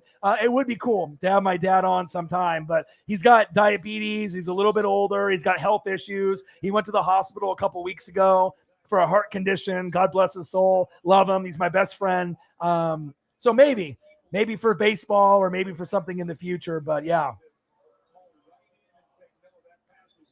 Right now, just Damian Lillards. I got a couple Damian Lillards. I had Brandon Roy and some Drexler ones, but I gave those away to some friends. I give away a lot of my memorabilia that I have. Scrambling to his left, 16-3, flick of the wrist, incomplete. But those are the ones that I have. I got a sewn rookie year Damian Lillard white jersey, and then I have a screen print black Damian Lillard black jersey. Had a Brandon Roy all-star jersey, like 3 of them. Brandon Roy black sewn jersey, but I've given away a lot of my merch just because I love my fans and my friends, and if I can make their day by giving them something that they'll appreciate, I don't mind giving it away. Odin's Child, my boy. It's okay, Odin Child, my boy. What are you doing? Goldstein, no, he's not, dude. Fuck Ben Simmons, dude. Not to say fuck, Philly and their sports teams, but dude, we don't want Ben Simmons, dude. Ben Simmons for Dame, we're losing that trade. Ben Simmons is garbage. He's good at defense. He can't fucking score. He can't fucking shoot free throws. Why would we give up Damian Lillard, one of the best scorers in the league? Right? He could be like, LeBron or fucking KD and hop ship to like the fucking Lakers or hop ship to like the Warriors and win a ring. But I hope he stays around. You know what I mean? Like Giannis just stayed put, but I don't believe in the ownership or the GM or the head coach with Chauncey Billups. So, at some point Dame might leave. I got a Damian Lillard autograph, from his rookie year on one of his basketball cards. Love Dame, love Drexler. But the NBA to me is, it's not the same as it was in the 80s and 90s. That I used to watch Jordan and Magic and Bird and all the rest, Barkley, Malone, and John Stockton, Chris Mullin, Hakeem Olajuwon. I can go up and down, but I will start doing basketball live streams, NBA, college basketball, MLB, especially for the playoff run for the Dodgers. I'll be doing WWE, AEW. Hopefully CM Punk joins AEW, and I'll be doing a shitload of NFL as well as college football also. Steelers looking okay, but again, these are a bunch of backups. And obviously we had Birdman 951 on the channel earlier, which was awesome. Normally I'll call the game through and through. And like I said, I decided for about, 2 quarters, to have him on. And we just got to kind of fuck and just not fuck, but just fuck with each other, and just be able to feel each other out and get to know each other. And it's cool when you can fuck with each other and like get to know each other and just, just being able to make new friends. It's just cool. You know what I mean? And he lives in California. Love him. Big Eagles fan. He'll be on the channel again. And I always love supporting my friends and other fellow, YouTubers that are out there. No fucking with me. All right. My boy, Birdman 951. Suicide Squad tonight. I did hear about that. We had a few people that went to go see that already. David Goldstein. I like NBA late 2000s. Before LeBron joined Miami. I've been watching basketball or sports since 85. So that should show you how old I am. Matt W., we are horrible without or average without Dak. It's preseason. Like I said, you guys got a nice squad. Dan Quinn is there for defense.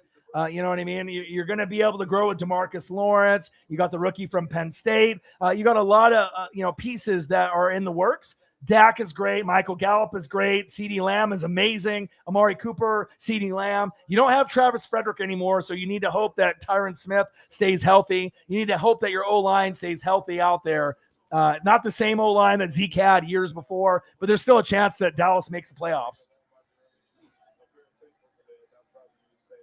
He's a big fan of Kobe Gasol and Odom. Yeah, they were studs. 16-3 Steelers.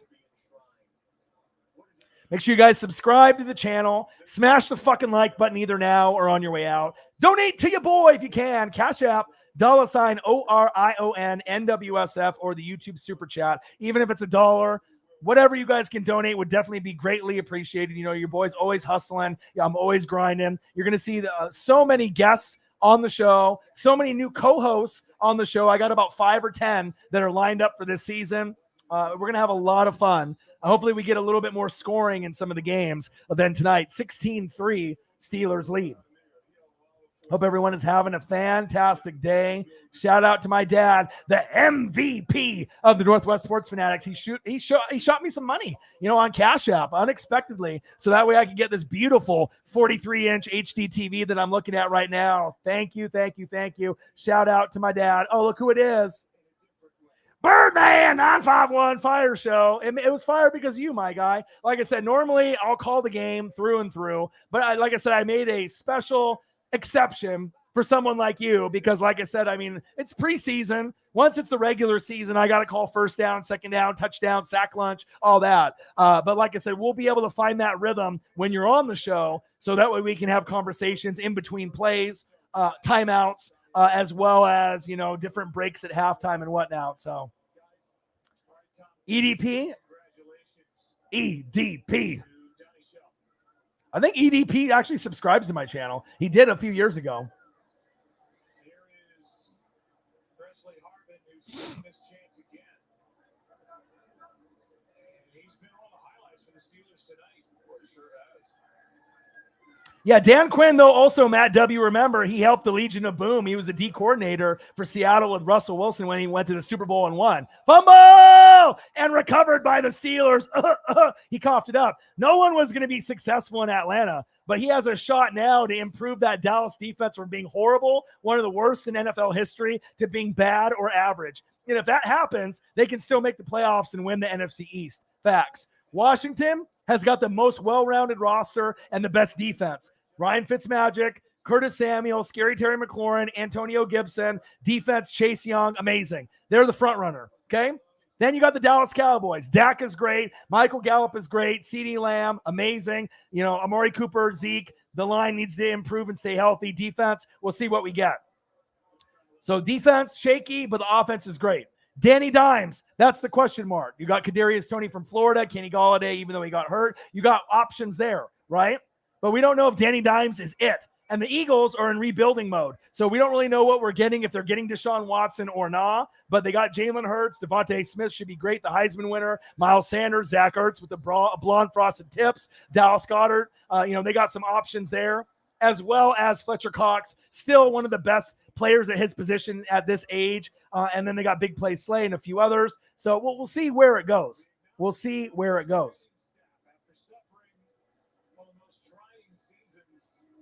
the thing is with Dak, right? I've never been a Dak hater. And a lot of the people that were, Eagles fans, they hated on Dak. Now you have a Dak of your own, Dak 2.0 and Jalen Hurts. So if you really look at all the quarterbacks in the league, Dak is going to be a top 10 fantasy football player. If Dak plays a full season, he's the best quarterback in the NFC East. He's better than Ryan Fitzmagic. He's way better than Danny Dimes, and he's better than Jalen Hurts. So as much as you want to hate on a Dak Prescott, he gets W's. I don't like Mike McCarthy. Offensive line needs work. I love CeeDee Lamb. Amari Cooper is probably the best wide receiver that's boring to watch, top 12. Michael Gallup is a top 20 wide receiver. They got some nice draft picks. Obviously, the Penn State linebacker should be a stud. Van Der Esch has gotten hurt. DeMarcus Lawrence is good. We got no more Byron Jones. Who Byron Jones? Because he's over there with Xavier Howard in Miami. But I think Dak, gets shit on a lot, but he's a lot better than people think. I would take Dak on Tampa. I'll tell you that right now. I don't have anything against black quarterbacks or saying that Dak can't do it. Dak is a lot better than a lot of quarterbacks in this league. I mean, at this point, I think you can honestly say Dak is a top 12 quarterback in this league. At some points, he's top 10. But at this point, he's going to have a monster season if he can stay healthy. 17 career pass attempts. So, you start looking at this. I'm realistic. Come on, bro. Dude, I have no bias. I have no bias whatsoever. But at this point, going into the season, I think Washington football team and Dallas have got to be the front runners to win the division and make the playoffs. And we got to wait and see on the Giants and the Eagles. That's facts. But Dallas ain't going to go to no fucking Super Bowl if that's what you're thinking. You know what I mean? I call it right down the middle. I'm not biased at all. If anything that people know me as is like I call it right down the middle. Right? Right down the middle. If you're good, you're good. You're bad, you're bad. If you got great players, I don't care what team you're on, I'm going to let you know. Yeah, he might not want to be in Philly anymore, but he's got some nice blonde tips. He's got some blonde hair going on. You can run some double tight end set like Aaron Hernandez and Gronk. Might come in handy. Handoff. Steelers are about to knock on the door again. There's 3 great quarterbacks, and Dak ain't one of them. Now, come on, Matt W. I don't know if you even subscribe to the channel. We already know the pecking order. Patrick Mahomes, right? Russell Wilson, Aaron Rodgers, or Patrick Mahomes, Aaron Rodgers, Russell Wilson, Deshaun Watson if he's playing, Justin Herbert, Kyler, Lamar Jackson. There's a lot of guys, right? But you seen what they were with Dak and what they were not with Dak. And a lot of problems when they lose games, it's because of bad coaching, right? Offensive line not being good, defense being fucking horrible. So that's not Dak's fucking fault. So I don't know if you know football, but you're coming out the fucking Muhammad Ali of fucking NFL. All right. I follow all 32 teams. All right. I've already put 100,000 hours, with film studying every team that I follow. You can be a Dallas fan. Like I said, there's elite, there's great, there's good, there's average, there's bad. No one ever said Dak is fucking elite. So don't try to misconstrue some words that I think Dak is a top 3 quarterback. He's not. But he is a good player, and he could have an MVP-like season this year. Facts. But a lot of it has up to be Zeke, the offensive line, no more Travis Frederick. I mean, you got to be able to have, a steady offensive line. And if, you have guys that are banged up, not going to win games. You got to have a good O-line and a good D-line. Facts. Matt W. Know your facts before you come at me, my guy. All right? No one follows more NFL on YouTube, period, than me. And I don't have to be biased either. I'm a Tampa Bay Buccaneer fan since 95, all right? I'm not a fucking bandwagon fan. I've been fucking watching the Bucs lose from 2008 to 2019 and having my season fucking be over right in October. Not a lot of people know what that fucking is like. Facts. Gang.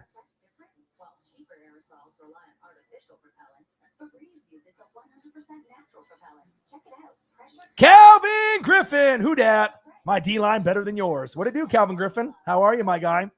Had my first guest on the show, Birdman 951.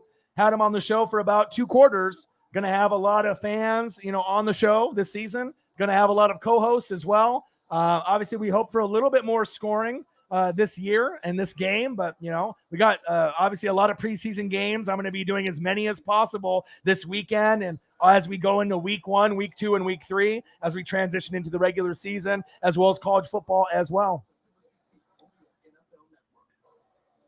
How are you, my guy? I missed you. Saints in the building. Who dat? You dat. Love it, man. I've had some Coronas, some limes. I didn't even open up my bag of chips, unfortunately. Sun chips, not open. I've got a cheese wheel out there that I got to reheat. Your boy's grinding, your boy's hustling. Matt W. Tell me something that I don't know. Tampa will beat us by 14 or more. No shit. I'm the fucking Super Bowl champs. It's Tampa Bay. Tampa's the best team in football besides Kansas City. Is that supposed to surprise me? Like you're a guru of sports? Of course, if you're a Dallas Cowboy fan, you're not winning that game. You're going to get your ass kicked in that game. Everyone knows it. Unless, some kind of injuries happen, there's no way that you're winning that game. It could be closer than people think in the first half. We will pull away in the third quarter and fourth quarter, but I still think that there's a shot that Dallas makes the playoffs. If you're a true Cowboy fan. but you don't really have the balance like Washington. You know, even though teams don't typically repeat in the NFC East, I'm not a fucking dummy, all right? I watch football, I know. So, get him. Incomplete. That's anything that nobody knows, though. Come on, Matt W. You got to come up with a better hot take than that, my guy. Keep grinding, Calvin. Keep grinding, my guy. Eagles should trade for Nick Foles. That's not going to make a difference, though. Come on, man. You guys are in rebuilding mode. Eagles are, Saints are. I mean, let's just be honest about it. I mean, you're optimistic, you know what I mean? But, you know, sometimes if you got to take a step backwards to go 10 steps forward, like I told Birdman 951, I mean, that sometimes that can make your team better, you know? We're not going undefeated. Chiefs aren't going undefeated either, but I think you can kind of see the pecking order. It's the Bucs, it's the Green Bay Packers, anyone in the NFC West, Niners, Rams, Seahawks, Cardinals, maybe the Vikings, and then you'll get either the Cowboys, right, the Giants, or the Washington football team. If the Eagles make it, then that'll be, you know, amazing. I don't know if they're going to be able to do it this year, though. And then obviously in the AFC, you got the Chiefs, the Browns, the Bills, and then you got teams like the Titans that are right there as well. And then Chargers, Dolphins, and New England will be fighting for a wild card. Same thing with Baltimore. First down, Cowboys. Move the chains.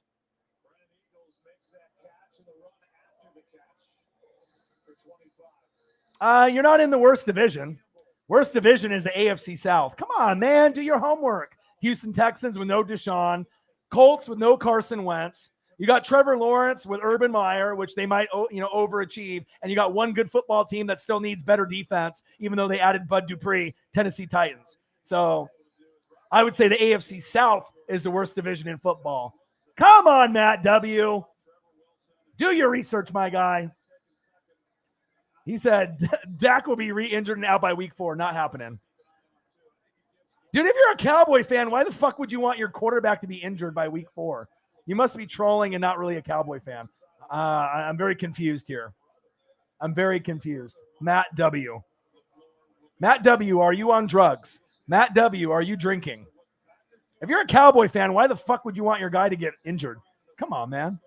You want to at least make a wild card or try to win the NFC East. Plus, I want to see CD Lamb ball out this year. He's like my favorite player on the Cowboys. Love him. He's like, I'm a Cowboy fan, and I want him to be injured by week 4. Who the fuck says that, man? You must be on drugs, my guy. Put the drugs down. Put the weed down. Put the coke down. Put the beers down. Put the shots down.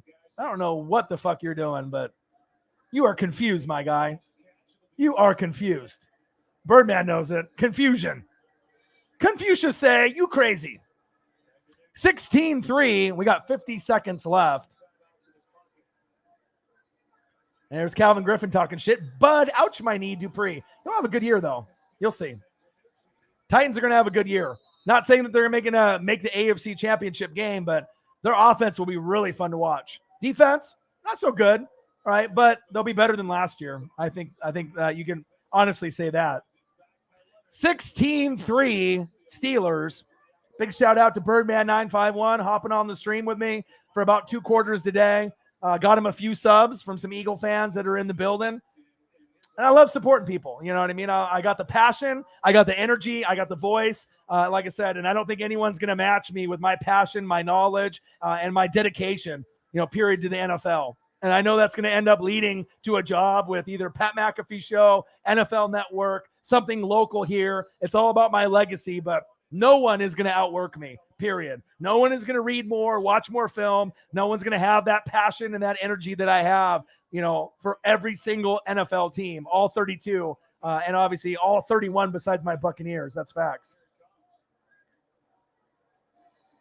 Brute Saints, Steelers gave them boys an unnecessary ass whooping. Facts. Well, no Dak Prescott, man. Scrambling, gambling.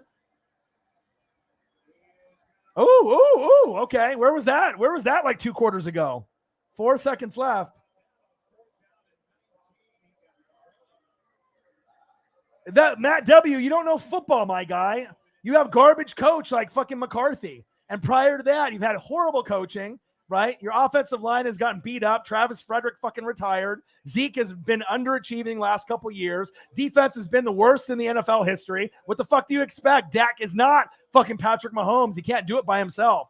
You know, but Dak to me still is a good quarterback. I would take him on Tampa. He's still a top 12 quarterback in this league. He might not be top 5, but you don't need to be top 5 to make the playoffs. Appreciate that.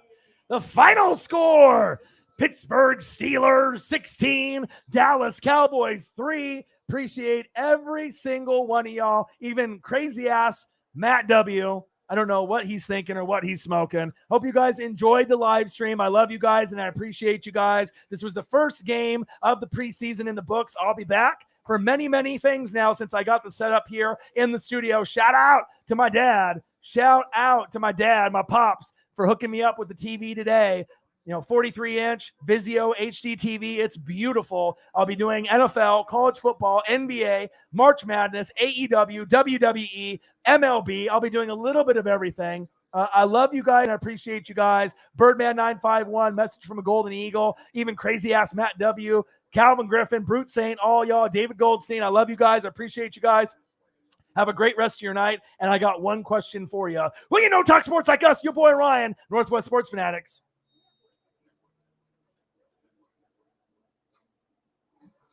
NWSF Chain Gang in the building. I'll be back very soon. Love you guys. Appreciate you guys. You guys are the best fans on planet Earth, the Fanatic family. I'll be back very soon. Peace. Gang.